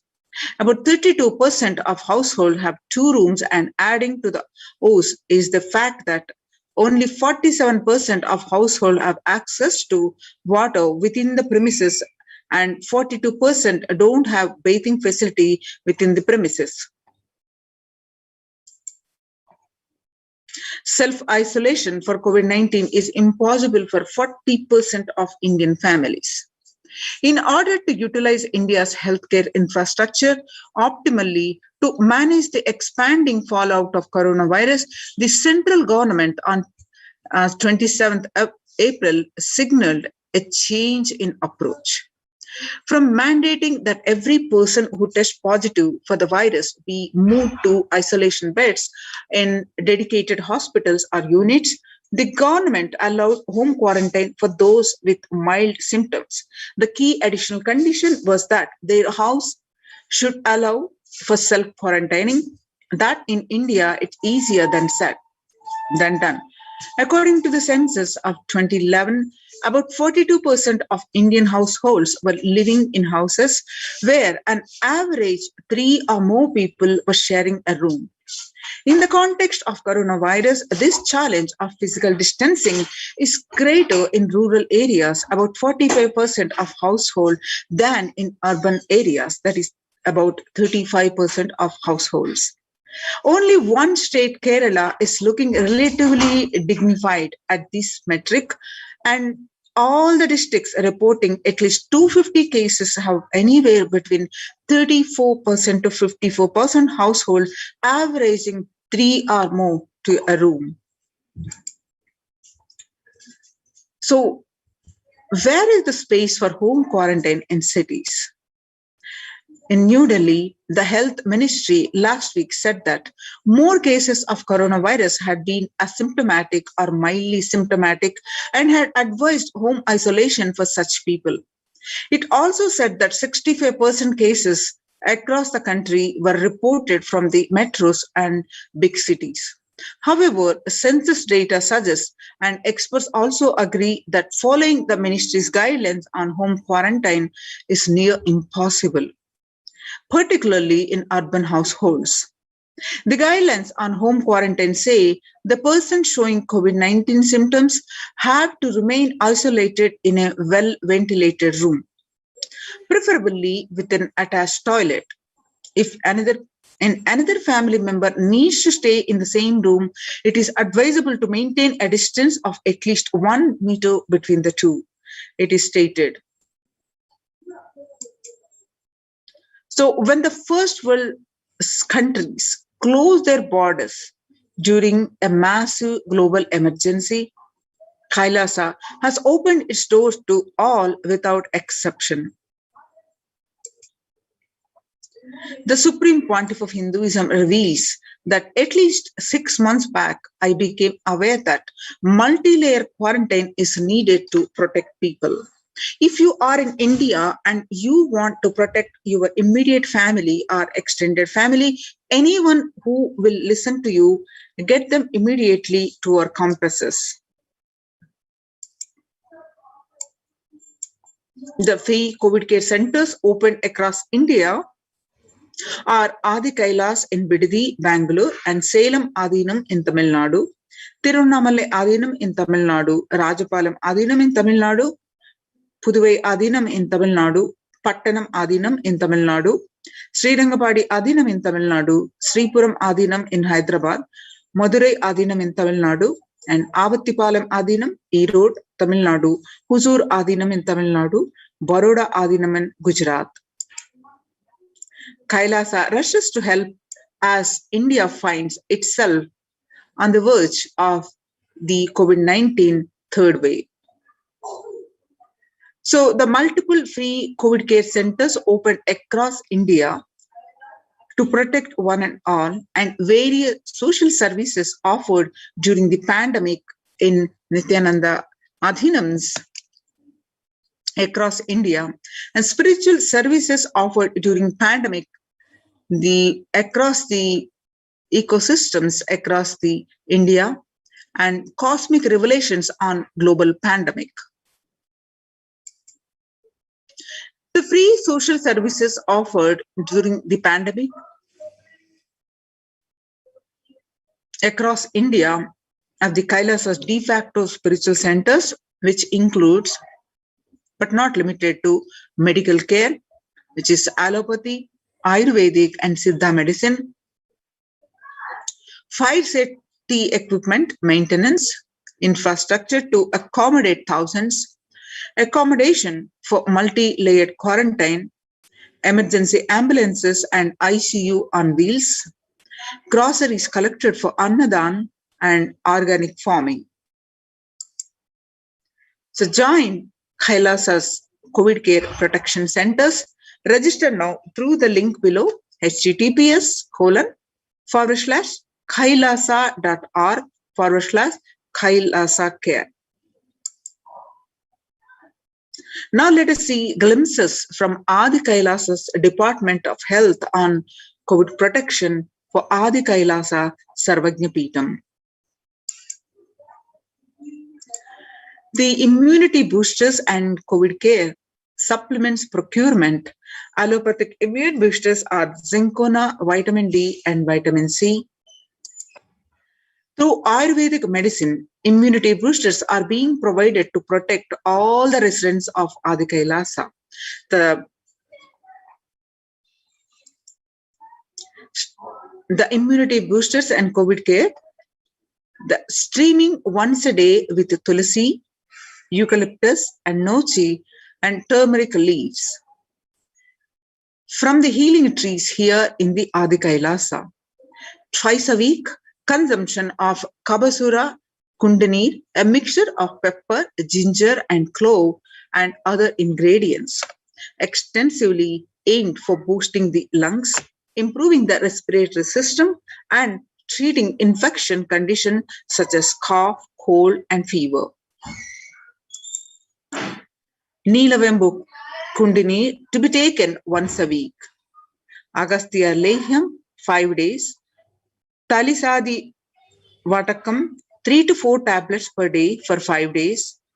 Indugunta Kathayam, Amrutottara Kashayam both for 5 days. 1 teaspoon with 50 ml of warm water. Sudarshana Gulika once every 5 days. Gargling with salt and turmeric twice a day. Spiritual routine, Panchakriya, Haritaki, castor oil, neem juice, Pratama Vinyasa Krama, that is Nitya Yoga, Trinetra Kumbhaka and Puja.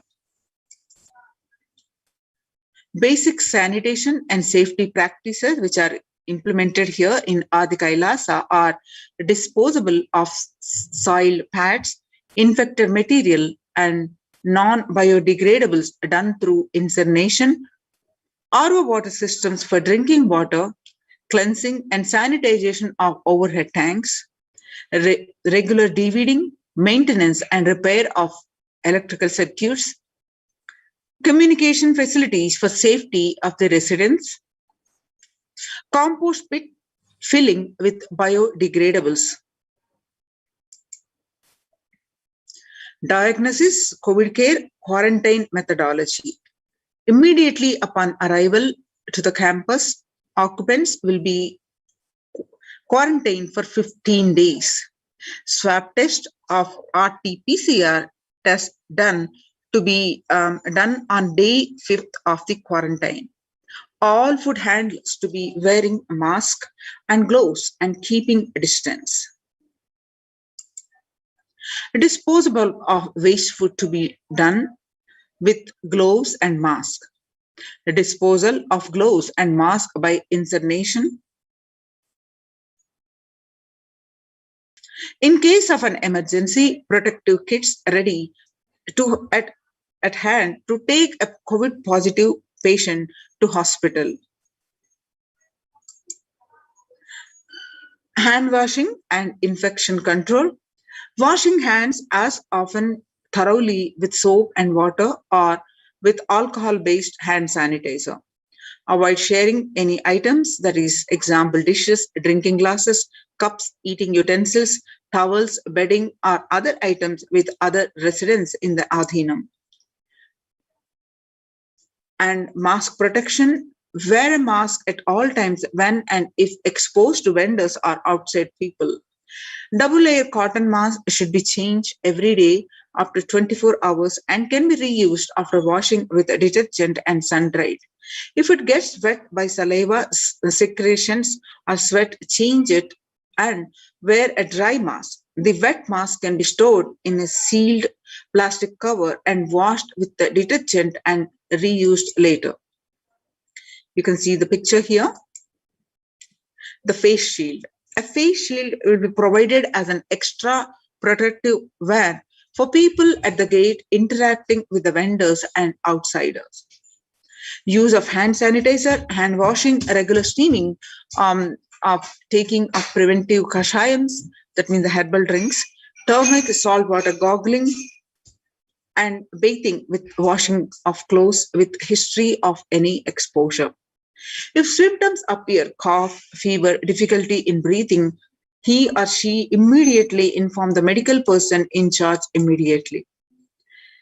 The quarantine rules include the first line of quarantine, people in the first circle who are in contact with the vendors, the area of stay confined to the outermost area where the communication with the outside is happening with the vendor side. Stay in a well-ventilated single room, preferably with an attached separate toilet. A person should not come into contact with the inmates of Adhinam, especially elderly people, pregnant women, children, and persons with no comorbidities, that is hypertension, diabetics, heart problems, asthma, etc. Restrict his or her movement within the area or room, first line of quarantine.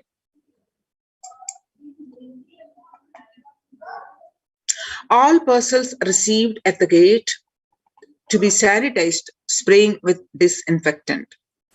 This regarding the delivery of packages. All deliveries will be contactless delivery. Wearing of face coverings and hand gloves are mandatory if contactless delivery is not an option, or request the delivery to be left in a protected and isolated place. The outer packaging of the item or product will be disposed before it enters the Adhinam. Packages will be quarantined before being delivered. All the delivery bags, boxes, and containers will be thrown away after transferring the items in their respective places. The surfaces of the package will be cleaned with a simple disinfectant and left to dry. All handling and packaging will be thoroughly washed with soap and water and or antibacterial solution frequently.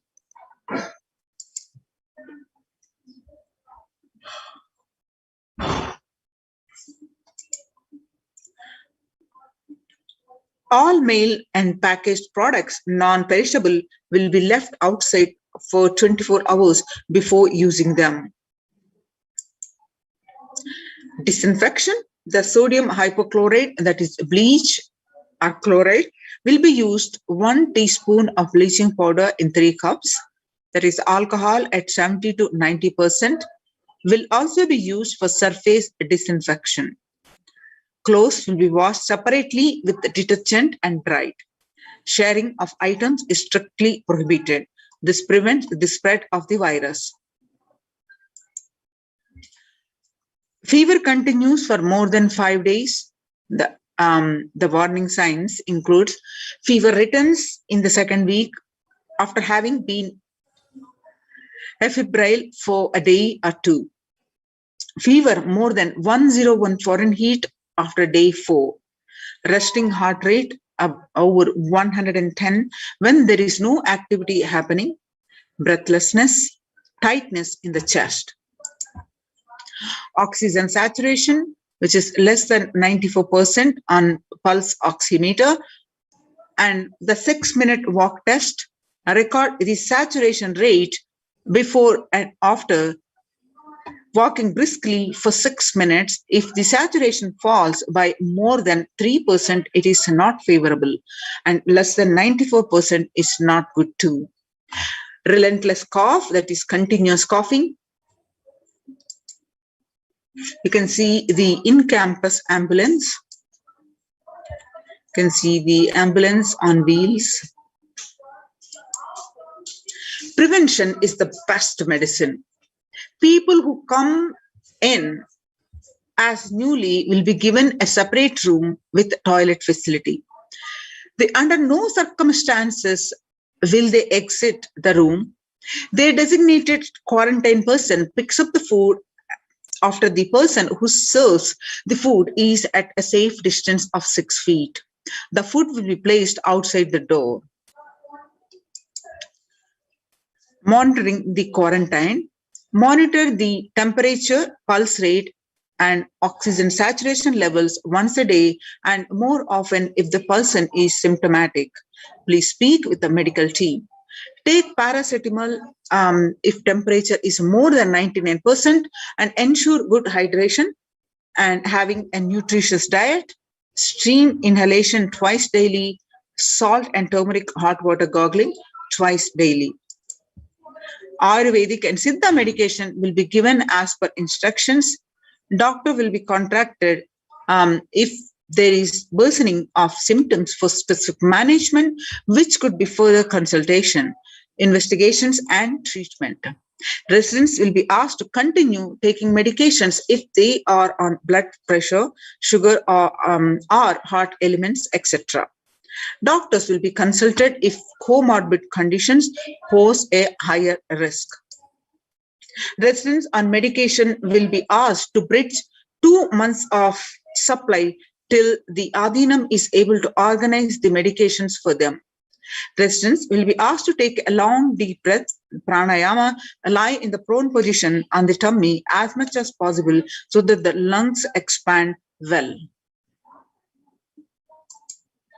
If there are no symptom, the person will come out if quarantine after a total of 15 days. The test will not be repeated if clinically well. If there is a symptoms, a person will need to be requested and need medical opinion and necessary investigations and treatment. Common symptoms which will looked out for: fever, sore throat, fatigue or excess tiredness, cough, the mostly dry or wet cough in some, body aches, headaches, loose stools, vomiting, loss of sense of smell, loss of sense of taste, exhaustion, giddiness, and fainting. Previous mentioned symptoms will be provided with immediate evaluation and hospital care. Early detection of these warning signs and identifying the timeline is very crucial for better outcome. This will be monitored very closely and is the most important thing that needs to be done. Identifying a day one of symptoms is very crucial in the management with respect to monitoring the treatment protocols. Day one would be when the very first symptoms started. Investigate for further possible source of contact, and all the people who have come in close contact, that is 3 to 6 feet range, with the primary case in the last 3 days need to be isolated separately and monitored for symptoms as well. Infectivity starts 0 to 3 days before the onset of the symptoms, and the infected person shed the virus till 9 days. Any of the above symptoms in various combinations signal the possibility of COVID-19, even though the symptoms can happen with any viral infection. In a pandemic, it is to be considered as the possible diagnosis until proven otherwise. Rare presentations are known: rash on body, bluish discoloration of the fingers and toes, sudden onset of breathlessness, heart attack, strokes, paralysis of the limbs. Any suspect case should be immediately isolated. The RT-PCR test is to be asked for an asymptomatic people immediately. The contacts will monitor for symptoms and will get tested if any symptoms show up, else to wait for 5 days. If they continue to be asymptomatic, they can check their status thereafter. A negative report ensures they can move into the community. Only an assigned member will be tasked with taking care of the quarantined person. Use disposable gloves when cleaning the surfaces or handling any soil linen of individual. Washing of hands after removing the gloves. No visitor to be allowed in the vicinity of the quarantined person. In case of person being quarantined becomes asymptomatic, all the close contacts taking care will be quarantined for 15 days and followed up for an additional 15 days or till the report of such a case turns out negative on lab testing. Clean and disinfected frequently touched surfaces in the quarantined person's room, that is bed, frames, tables, etc., daily with bleach solution. Clean and disinfect toilet surfaces daily with regular household bleach solution the phenolic disinfectants. Clean the clothes and other linen used by the person separately using common household disinfectant and dry. The Adinavasis coming into the Adinam must take the following medical tests. Results to be sent to Dr. Masantan Lakshmi, and the email address is projected. Results will be reviewed by the medical team at the ASJP, the Adi Kailasa Sarvajna Pita, female campus, Dr. Atma Niranjanama and Dr. Santan Lakshmi and Chandra Vidya RN. The medical test, including the blood test of wide range with complete blood count with peripheral smear, blood group type, fasting and post-prandial blood sugar, renal function test, blood area and serum creatinine, VDRL, HbASG, HIV, thyroid function test, that is serum T3, T4, TSH, ECG, liver function test, and lipid profile test. Please get your RT-PCR test for COVID-19 taken 2 days before coming into the Adinam and send it to the previous mentioned email address to get clearance. The medical team will communicate to the admin of the respective Adinam with regards to the medical status and approved status. Once communicated, the person should come into the Adinam within 24 to 48 hours of the test. If there are any pre-existing medical issues like hypertension, diabetics, or any other chronic diseases and comorbid situation, please bring in the recent reports and the prescription from the attending doctor. A medical form will need to be filled in by all the new occupants. A legal disclaimer will also be required to be signed. All the people in quarantine will be monitored for temperature rise, oxygen status, and other symptoms during the period of quarantine. Anyone with symptoms should be reported immediately. The designated quarantine person will be responsible to monitor the pulse oximeter and temperature daily. The equipment should be sanitized after every use, and knowledge for the same will be given to the medical team. The report of these recordings will be reviewed by the medical team daily. During the quarantine period, certain Ayurvedic and Siddha preparations, streaming, saline, and a turmeric water gargle and other immune boosters will be given by the caregivers, which has to be followed strictly. After 15 days, they can be out of the quarantine, and please follow the basic guidelines of living in the Adinam, some of which are listed below. Smoking, drinking, drugs, substance abuse is strictly prohibited. Consumption of non-vegetarian food is strictly prohibited. Illicit sex is strictly prohibited.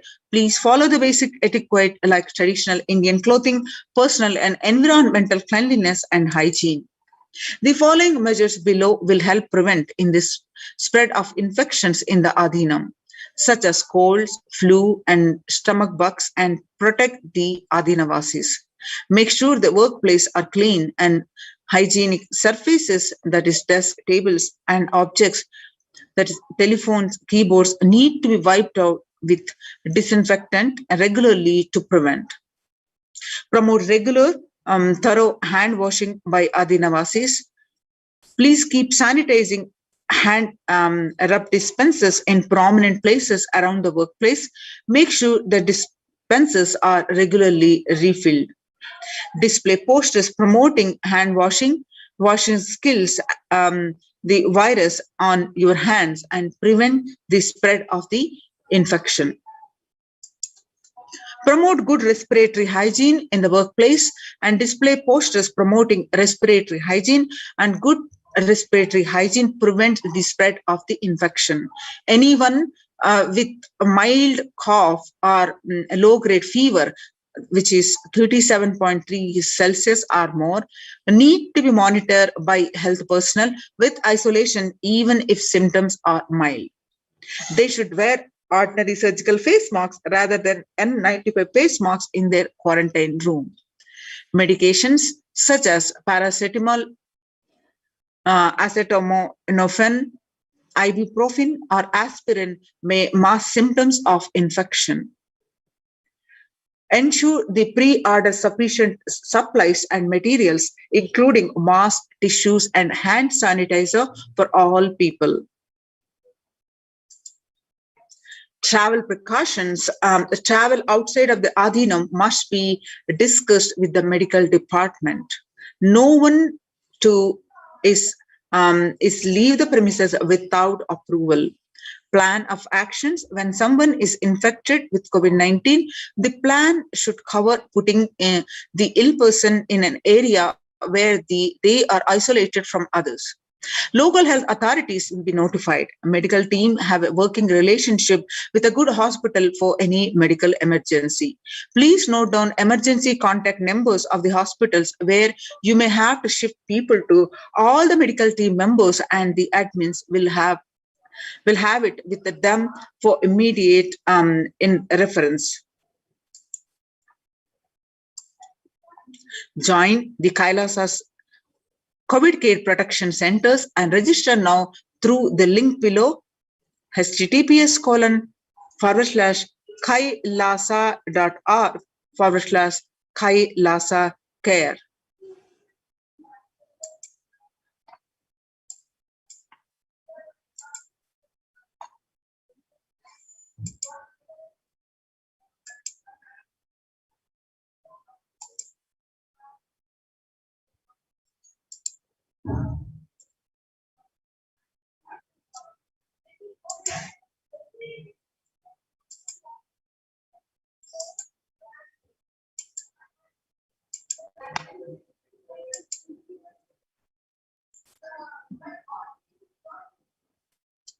Now, we have seen the medical departments, the preventive measures in the Adi Kailasa Sarvajnapeetham, one of the COVID care protection centers. Now, we'll also see the Kailasa's multi-layered quarantine opportunity for India during the COVID-19 as a practical solution for resulting in health, joy, and bliss. How the solutions are implemented across these protective centers and recognized by the United Nations. COVID-19, India reports the 41,195 new cases with 490 deaths in a just single day. The Akashic readings from Devi Parashakti reveal it causing the mental distress. And State of the World reports confirming the same. Not only people dying in crores and mental retardness, you will also see minds getting collapsed. Freedom from all this is suffering is the life of living enlightenment. First, prevent yourself from this deadly corona. Oh people, do the job of saving your life as first priority.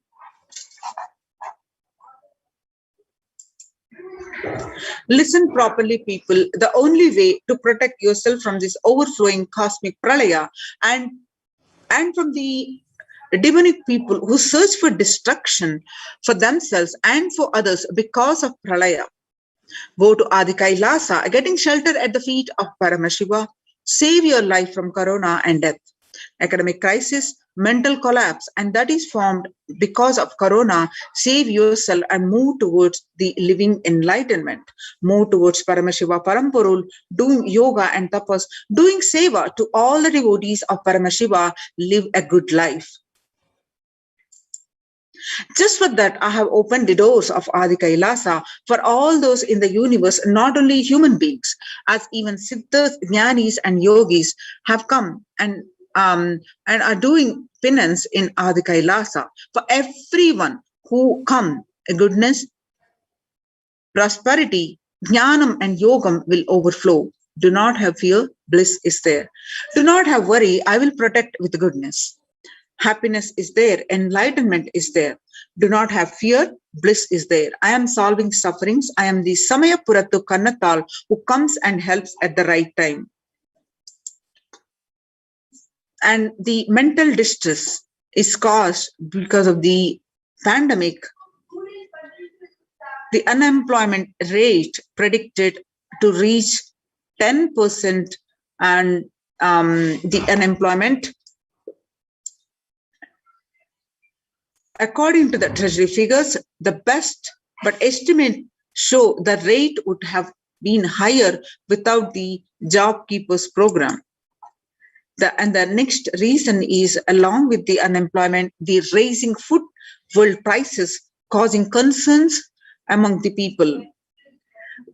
The global food prices have rallied to multi-year highs, triggering by the COVID-19 pandemic-related supply chain disruptions and soaring transport costs, the International Monetary Fund, the IMF, has said.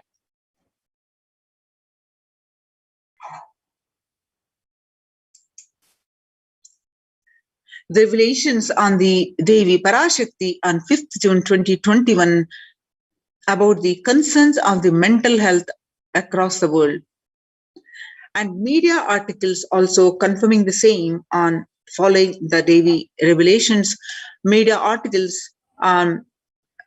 according to the global news, on 6th June 2021, psychiatric symptoms like depression, anxiety exhibited by the COVID-19 patients. According to a new study, neurological symptoms like depression and anxiety are also showing to be common in those who have contracted COVID-19. BMC Psychology, Impact of COVID-19 on the Mental Health of US College Students. Results indicate that students closer to graduating faced increases in anxiety, about 60.8%, feeling of loneliness, about 51.1%, and depression, about 59.8%, and many reported worries for the health of loved ones. The most impacted their mental health stated about 20.0%, and they need to take care of the family most affected current and future plans, about 31.8%. Almost one half of the students took to exercising and other remedies. The rates of anxiety and depression among the college students continue to soar, the researchers say. Researchers at the Dartmouth College, who have tracked the moods and the behaviors are about 200 college students for 4 years, say stress levels are at their highest. When they entered the school as a freshman in 2017, in the hopes of understanding how they behave, they have seen students' stress levels rise and fall, usually in tandem with the midterm and final exams. But since the onset of the coronavirus pandemic, rates of depression and anxiety have soared and have showed no signs of coming down, said the Andrew Campbell, a researcher and computer science professor. Coronavirus is a psychological trauma and PTSD event. Much has been said about the mental health crisis that is occurring related to the coronavirus pandemic. Much of this information has focused on the all-consuming anxiety, panic, and fear that many are experiencing. While this is important and needs to be at the forefront of discussions, something that has not been discussed is the psychologically traumatic nature of what our nation and our world is experiencing. The increased prevalence of post-traumatic stress disorder is expected to emerge as a primary factor driving the growth of the global post-traumatic stress disorder therapeutics market over the period of assessment. The global stress disorder, the post-traumatic stress disorder, PTSD, therapeutics market, what it was in 2019 and what it going to be in 2027, there is a raise in 11.91%. According to the CNN by the United Nations, there is a high prevalence of mental distress in countries across the globe due to the coronavirus pandemic. According to the United Nations and the World Health Organization, the impact of the pandemic on the people's mental health is already extremely concerning. World Health Organization Director General Tedros Adhanom said in a news release recently.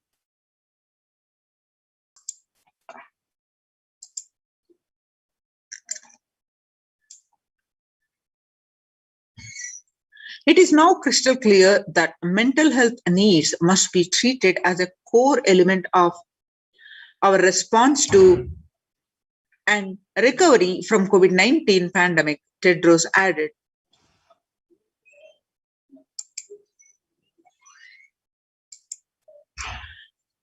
And the solutions are: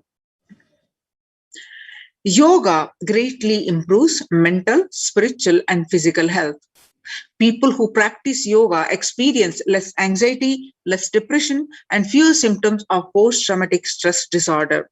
Yoga also improves well-being, including the increased gratitude, relatedness, and acceptance and centeredness, empowerment and self-esteem, compassion, self-awareness, and hope.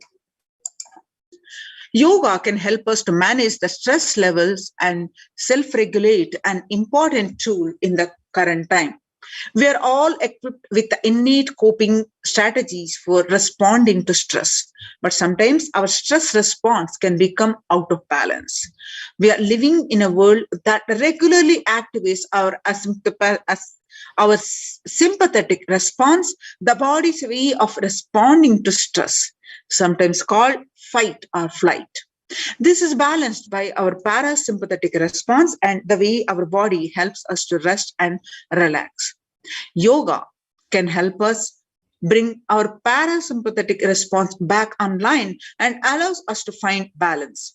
Activating our parasympathetic response brings us into a more restful space and allows us to find calmness, connection, and compassion. The deep mindful breathing of yoga and meditation stimulates the vagus nerve, which activates the parasympathetic nervous system and supports the self-regulation and stress management.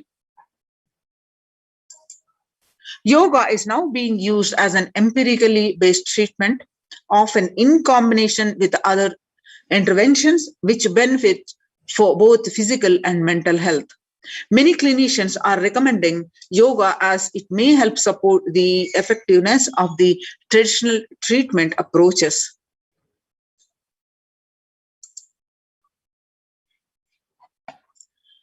According to the Psychology Today, when we actively choose a tool of self-care, we better equip ourselves to survive and seek resilience in difficult circumstances. While this is but one tool, yoga offers the potential for connection and well-being, even in these challenging times.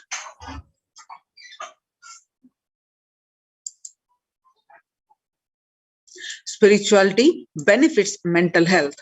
Researchers shows that individuals have better mental health if they belong to a particular community or have religious beliefs. Spirituality can help people in many ways.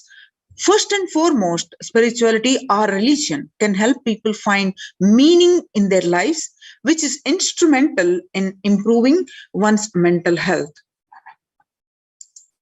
In addition to endowing meaning to your life, spirituality can perhaps help you to connect with your divine self.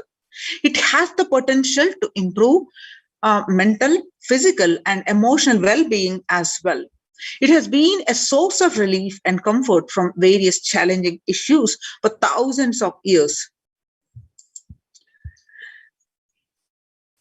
The Supreme Pontiff of Hinduism, Jagadguru Mahasannidhanam, His Divine Holiness Bhagwan Nithyananda Paramashivam, revelations on the 22nd May 2021 that Paramashiva is very clear. focus on making your body alive. Life alive. Mind is obsessive, compulsive reaction. It is nothing but a bunch of unconscious reactions. Do not try to sympathize with the mind. Make your body and life alive. That is the only priority for all of you. I am talking to everyone who has a little love and sympathy for me. For all of you, take this as Guru walk. Make your body consciously strong, and gym will build muscles, make you look very nice in the outside, but only yoga and Ayurvedic lifestyle will make your body conscious. And just see all over the world, all the gym bodies are just dropping dead. Only yoga will make your internal organs strong and your ability to manifest consciousness strong. Let me give you the solution, Parashiva, to protect yourself from this whole pralaya, not just from corona. The amount of depression and mental suffering, the way the whole world is suffering, the kind of poverty happening, people losing job, income, having insecurity, comforts being lost, so much. Just make your life extremely strong. 3 years back, I said, keep yourself alive for next 3 years. Somehow, I have enough evidence that 3 years back, I trained the whole Kailasa. First, the devotees in their own homes. Second, Kailasa was inside the Sangha, physically, mentally, psychologically, or consciously for a quarantine lifestyle. For being active without getting mentally broken by being in one place. Doing intense yoga, making the body and internal organs strong, taking bay leaf, neem juice, tulsi, haritaki, triphala churna, Ayurvedic lifestyle of less food and more energy, more activism. I only told it is for an important reason. Please wake up. Quarantine yourself, build your body. Don't bother about your business or any other profit or anything else. This year, if you're alive, that is the greatest profit. Now, United Nations recognizes Kailasa's report on COVID-19 and multilateralism. You can see the screenshots from the Supreme Pontiff of Hinduism's Facebook page. You can see some more screenshots, and you can go ahead and download the link of www.oschr.org and read a full article by yourself.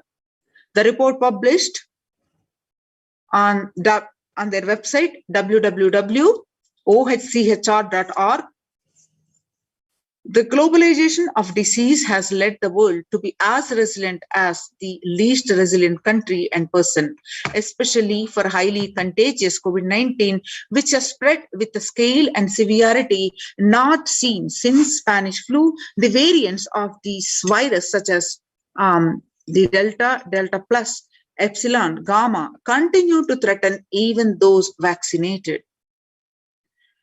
Secondary diseases such as black fungus are targeting COVID patients and killing almost 1 in 2 persons in such cases. Human life is more precious and important than all economic principles or systems in totality, because all these concepts are legitimate only because of their utility value, which is to fundamentally make human life better. At least until this ongoing crisis ends, all economic policies related to money, banking, fixing prices of commodities, etc., need to be revised to make sure no human being suffers from hunger or the absence of required medical care. For this purpose, Kailasa has presented a detailed report on effective solution for COVID-19 on the through the multilateralism that was published by the United Nations on their website, www.ochchr.org.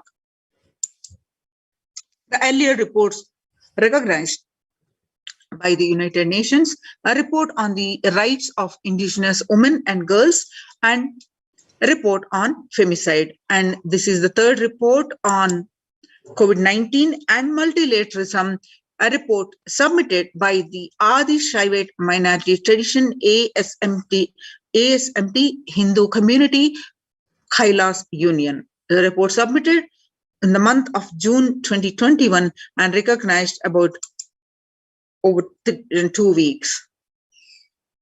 So what are the key factors, key obstacles that are presented in this report? Are globalization of disease has led the world to be as resilient as the least resilient country and person, especially for highly contagious COVID-19, which has a spread with the scale and severity not seen since Spanish flu of the virus, of the variants of the virus, such as the Delta, Delta plus, Epsilon, Gamma, continue to threaten even those vaccinated.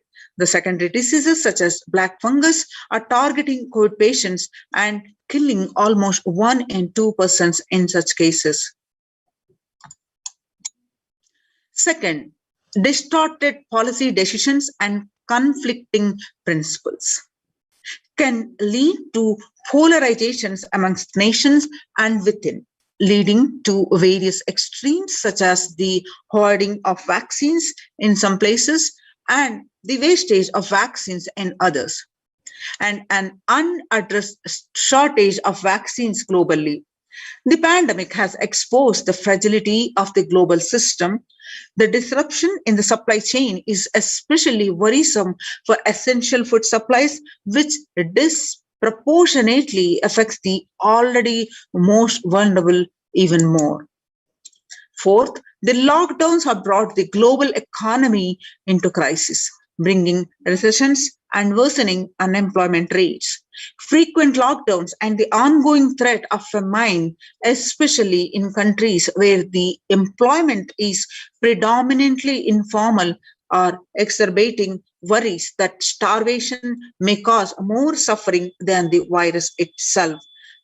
Far from the SDG to zero hunger, the number is now predicted to come close to 1 billion.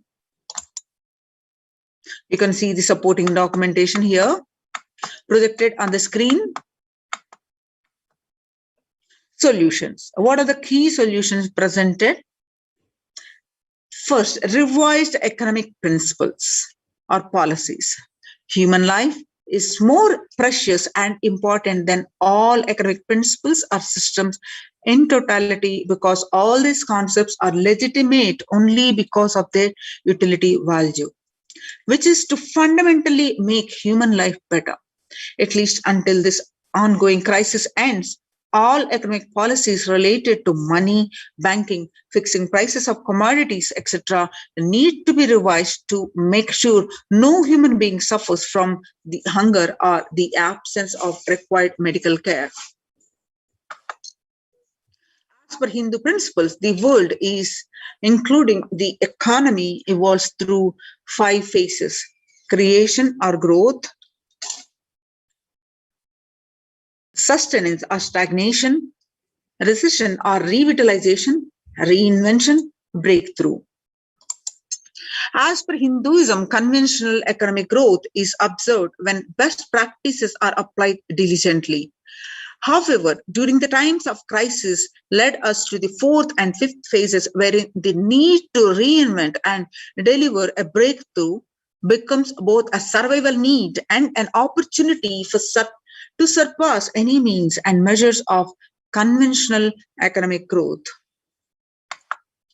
According to the Keynesians, increased public expenditure during the Great Depression of 1929 improved the economy. However, the government never completely gave up trying to balance the budget, which resulted in it never spending enough to bring the economy out of recession until the Second World War. Similarly, the current crisis requires governments and to temporarily discard trying to balance the economic interests that compromise quarantine safety and put human life at risk and rather reinvent their economic strategies and multilateral coordination for benefiting during the subsequent breakthrough period after the end of the crisis. The next solution presented is Hindu multilateralism. There is an immense inequality in the capacities of governments, organizations, and people in two groups. One, health response. Second, economic recovery. Surviving the highly contagious COVID-19, where the world is only as resilient as the least resilient country and person, that requires the government, organizations, and people to collectively address the crisis. From 3200 BCE, 56 nations in Asia had multilateral treaties based on the Hindu principle Vasudhaiva Kutumbakam. That is, the entire world is my family. This is from Maha Upanishad, chapter 6, verse 71 to 73. You can see the supporting documentation here. The next solution presented is the provide sustainable community livings with the multi-layered quarantine. Home or self-quarantine is not a viable solution for a vast majority of people for either health safety or economic reasons. In Assam, home quarantine has been reported to be primary reason for a large number of deaths. In some places, governments have moved people out of home quarantine to COVID care centers. Other issues linked with quarantine, especially in small houses, are mental health problems, such as an increase in suicidal ideation, especially amongst the younger population. This requires a friendly quarantine setups which are self-sustained and sufficient in terms of food stock and supplies, recreation, employment, education, etc. In India, state governments have attempted to provide free and paid solutions which face various challenges related to hygiene, exorbitant pricing. Some facilities have seen challenges related to requests for private accommodation.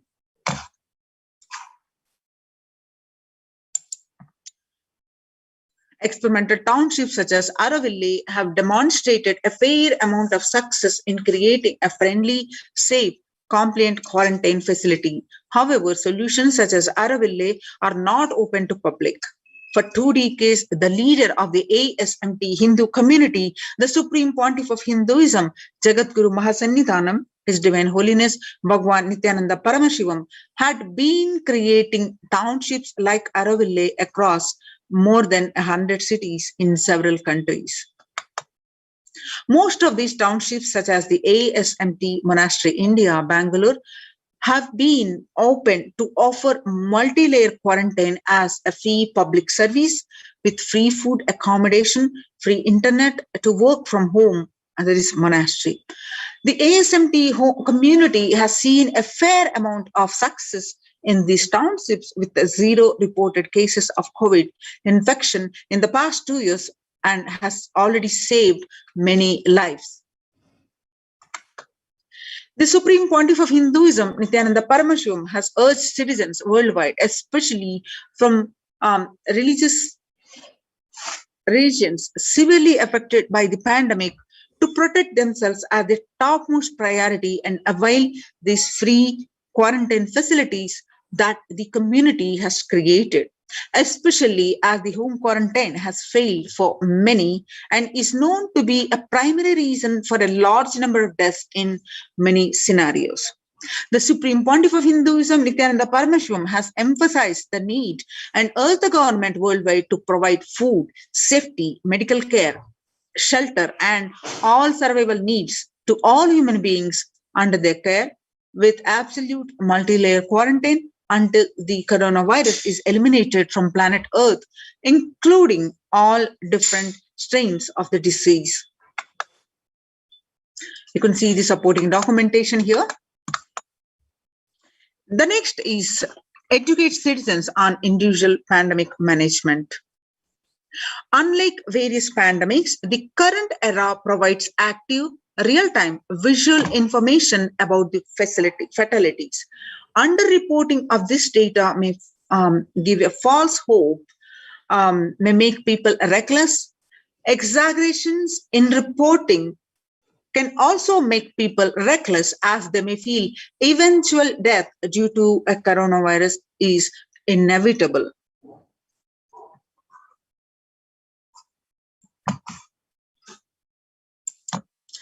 Proper education is extremely crucial, as it will dramatically reduce the number of deaths and reduce the challenge on the healthcare systems. Alcohol-related deaths have hit a record high during this pandemic, and long post-lockdown liquor lines are some extremely worrisome issues regarding which people need to be educated. As a top priority, people need to be given confidence in their life and security about their future for them to stop behaving recklessly or fall into depression and commit suicide. The next solution presented is leveraging the best of different economic systems based on the charity, barter, and money. Ancient Hindu economic treatise by Paramashiva, the primordial Hindu divinity, describe three kinds of economic systems and their principles. First, for things that do not perish by sharing, such as education and knowledge, Paramashiva recommends that no fee be charged. For survival needs such as food and healthcare, barter and charity are recommended. And for all other infrastructure development works, services and commodities, gold and conventional currency-based transactions are allowed. These systems are still in practice in the modern day, but grossly overlooked and not sufficiently studied with their close relation to mainstream economics. The World Health Organization and the GISAID provided early access to data regarding the virus. This is an example of an open knowledge-based economic policy where the crucial data about the virus was not monetized. Similarly, South Korea helped the USA access masks and testing kits, and there was a hope that this would lead to a reciprocal arrangement in terms of vaccines, which is like a barter-based model allowed in food and healthcare.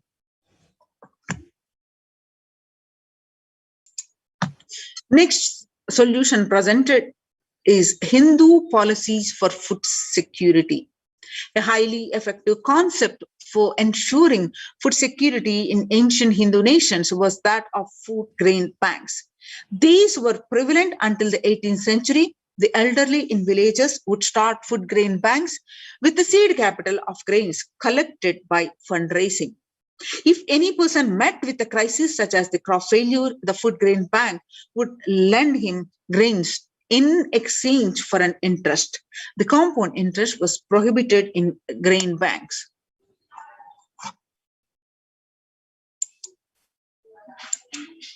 With the debtor was expected to return with the principal grain amount during the next harvest. The bank would expand its reserves of food grains based on interest earned and donations. At the time of severe crisis such as famine, and the entire village would be able to withdraw these grains. And if required, all such grain loans would be written off on humanitarian grounds. In Hindu temples, food is shared for free as a policy. This was the case in both ancient times and in modern times. For 27 years, every month, the Hindu ASMT community has served more than 3 million free organic meals, and in religious gatherings to everyone without discrimination, and has served over 1 billion free meals in total. Such private and public efforts are crucial to ease the threats of starvation, which is estimated to hit 1 billion people worldwide. Next solution presented is monitor global health. The crisis requires governments to take aggressive, proactive measures to monitoring health. Smartphone applications have been used by the governments that are based on the health color code system that categorize individuals into 3 color groups based on their health status and travel history, and then determine whether they need to be quarantined. You can see the supporting documentation here. Though there were privacy-related concerns associated with these approaches, some of these measures, such as agile daily reporting systems for accounting of newly suspected, diagnosed, and asymptomatic cases, number of deaths, and generating area-wide statistics have played an important role in proactively responding to curb the spread of the disease and are being considered for implementation by various countries. You can see the supporting documentation here.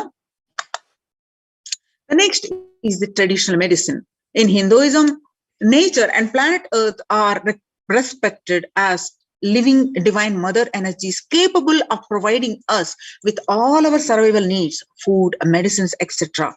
Though traditional medicines such as TCM and Ayurveda are effective in addressing COVID-related issues, a few years ago, a Nobel Prize was awarded for scientific work based on traditional medicine. The mainstream Western medicine has chosen to characterize Ayurveda as pseudoscience and TCM as unscientific. Such demeaning of traditional medicine systems have led nations to consider taking defensive unilateral decisions to protect their interest. Outright rejection of traditional medicine is not wise, and such policies should be revisited, especially as these medicine systems are time-tested and have kept people healthy for several generations.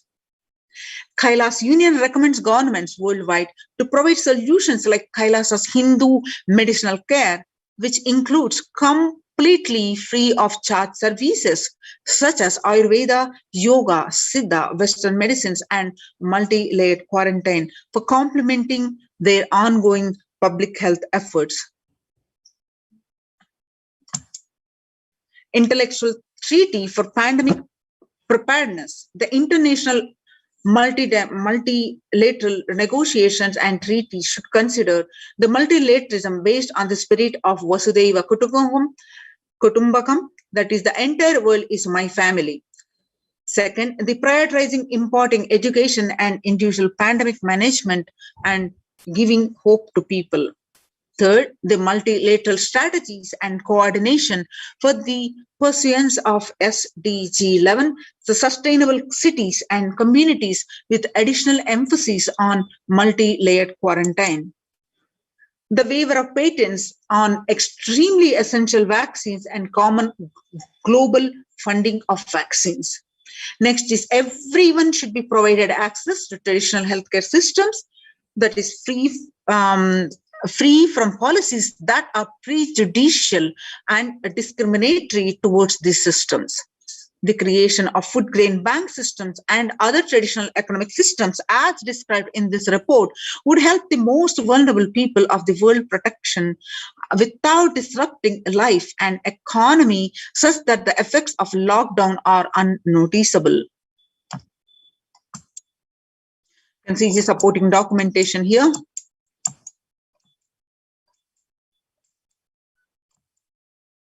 The sovereign order of Kailasa worldwide, inspired and guided by the vision of the Supreme Pontiff of Hinduism to save lives, a one-of-a-kind humanitarian charitable service massively mobilized to provide protection and preventive COVID care in this testing time of global meltdown.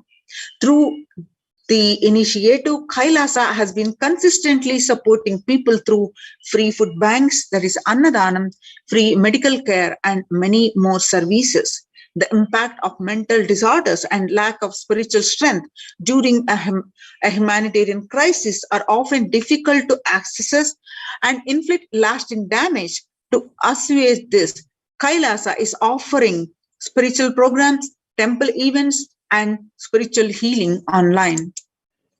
So Kailasa's recommendations on COVID-19 and multilateralism to be presented at the United Nations General Assembly and Human Rights Council.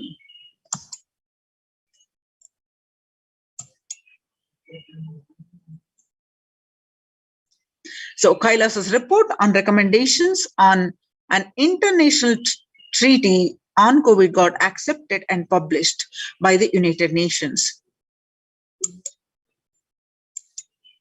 So join these COVID care protection centers, which is now recognized by the United Nations. Register now through the link below, https://kailasa.org/Kailasa care. A link again, https://kailasa, KAILASA.org/Kailasa care, KAILASACARE. We'll be resuming. We'll move on to the next session, next segment of this program after a very short break.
Connecting with the divine with your eyes closed is meditation.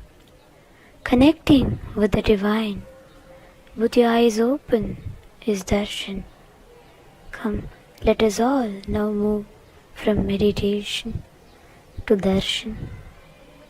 Slowly, very slowly, please open your eyes.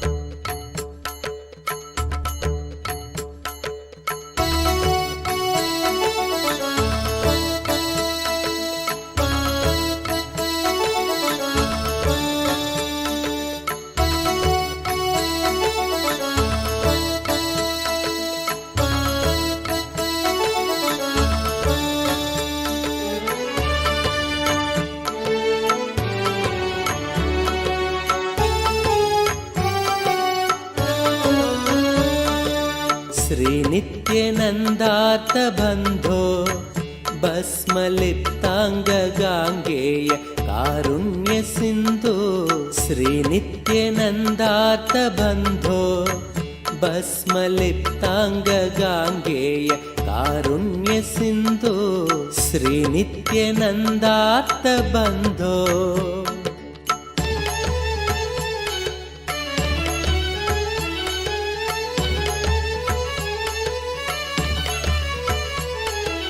रुद्राक्षधारिन् नमस्ते रौद्ररोगं हरत्वं परारेर्गुरोर्मे रुद्राक्षधारिन् नमस्ते रौद्ररोगं हरत्वं परारेर्गुरोर्मे राकेन्दुवक्त्रं भवन्तं माररूपं कुमारं भजे कामपूरम् राकेन्दुवक्त्रं भवन्तं माररूपं कुमारं भजे कामपूरम् श्री नित्यानन्दा नमस्ते गुरु नित्यानन्दा नमस्ते श्री नित्यानन्दा नमस्ते गुरु श्रीनित्यानन्दार्तबन्धो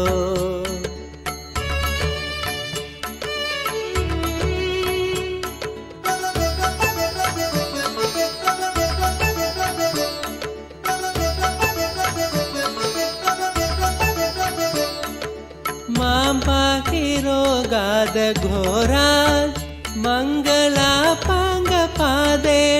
भङ्गात् स्वराणां मां पाहि रोगादघोरात् मङ्गलापाङ्गपादेन भङ्गात् स्वराणां कालाच्च दुष्पाककुलात् कालकालस्य सूनुं भजे क्रान्तसानुं कालाच्च दुष्पाककुलात् कालकालस्य सूनुं भजे क्रान्तसानुं श्रीनित्यानन्दा नमस्ते गुरुनित्यानन्दा नमस्ते श्रीनित्यानन्दा नमस्ते गुरुनित्यानन्दा नमस्ते श्रीनित्यानन्दार्तबन्धो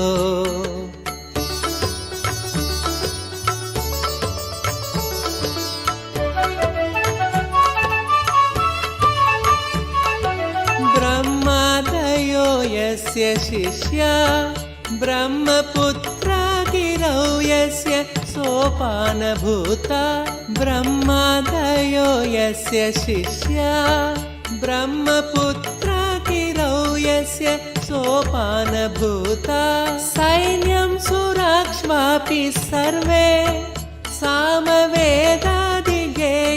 भजे नित्यानन्दम् सैन्यं सुराक्ष्वापि सर्वे सामवेदादिगेयं भजे नित्यानन्दम् श्रीनित्यानन्दा नमस्ते गुरुनित्यानन्दा नमस्ते श्रीनित्यानन्दा नमस्ते गुरुनित्यानन्दा नमस्ते श्रीनित्यानन्दार्तबन्धो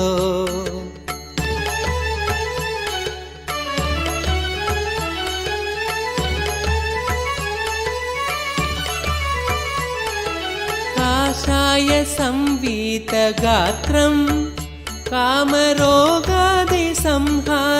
भिक्षान्नपात्रं काषाय संवीतगात्रं कामरोगादिसंहारि भिक्षान्नपात्रं कारुण्यसम्पूर्णनेत्रं शक्तिहस्तं पवित्रं भजे नित्यानन्दम् कारुण्यसम्पूर्णनेत्रं शक्तिहस्तं पवित्रं भजे नित्यानन्दम् श्रीनित्यानन्दा नमस्ते गुरुनित्यानन्दा नमस्ते श्रीनित्यानन्दा नमस्ते गुरुनित्यानन्दा नमस्ते श्रीनित्यानन्दार्तबन्धो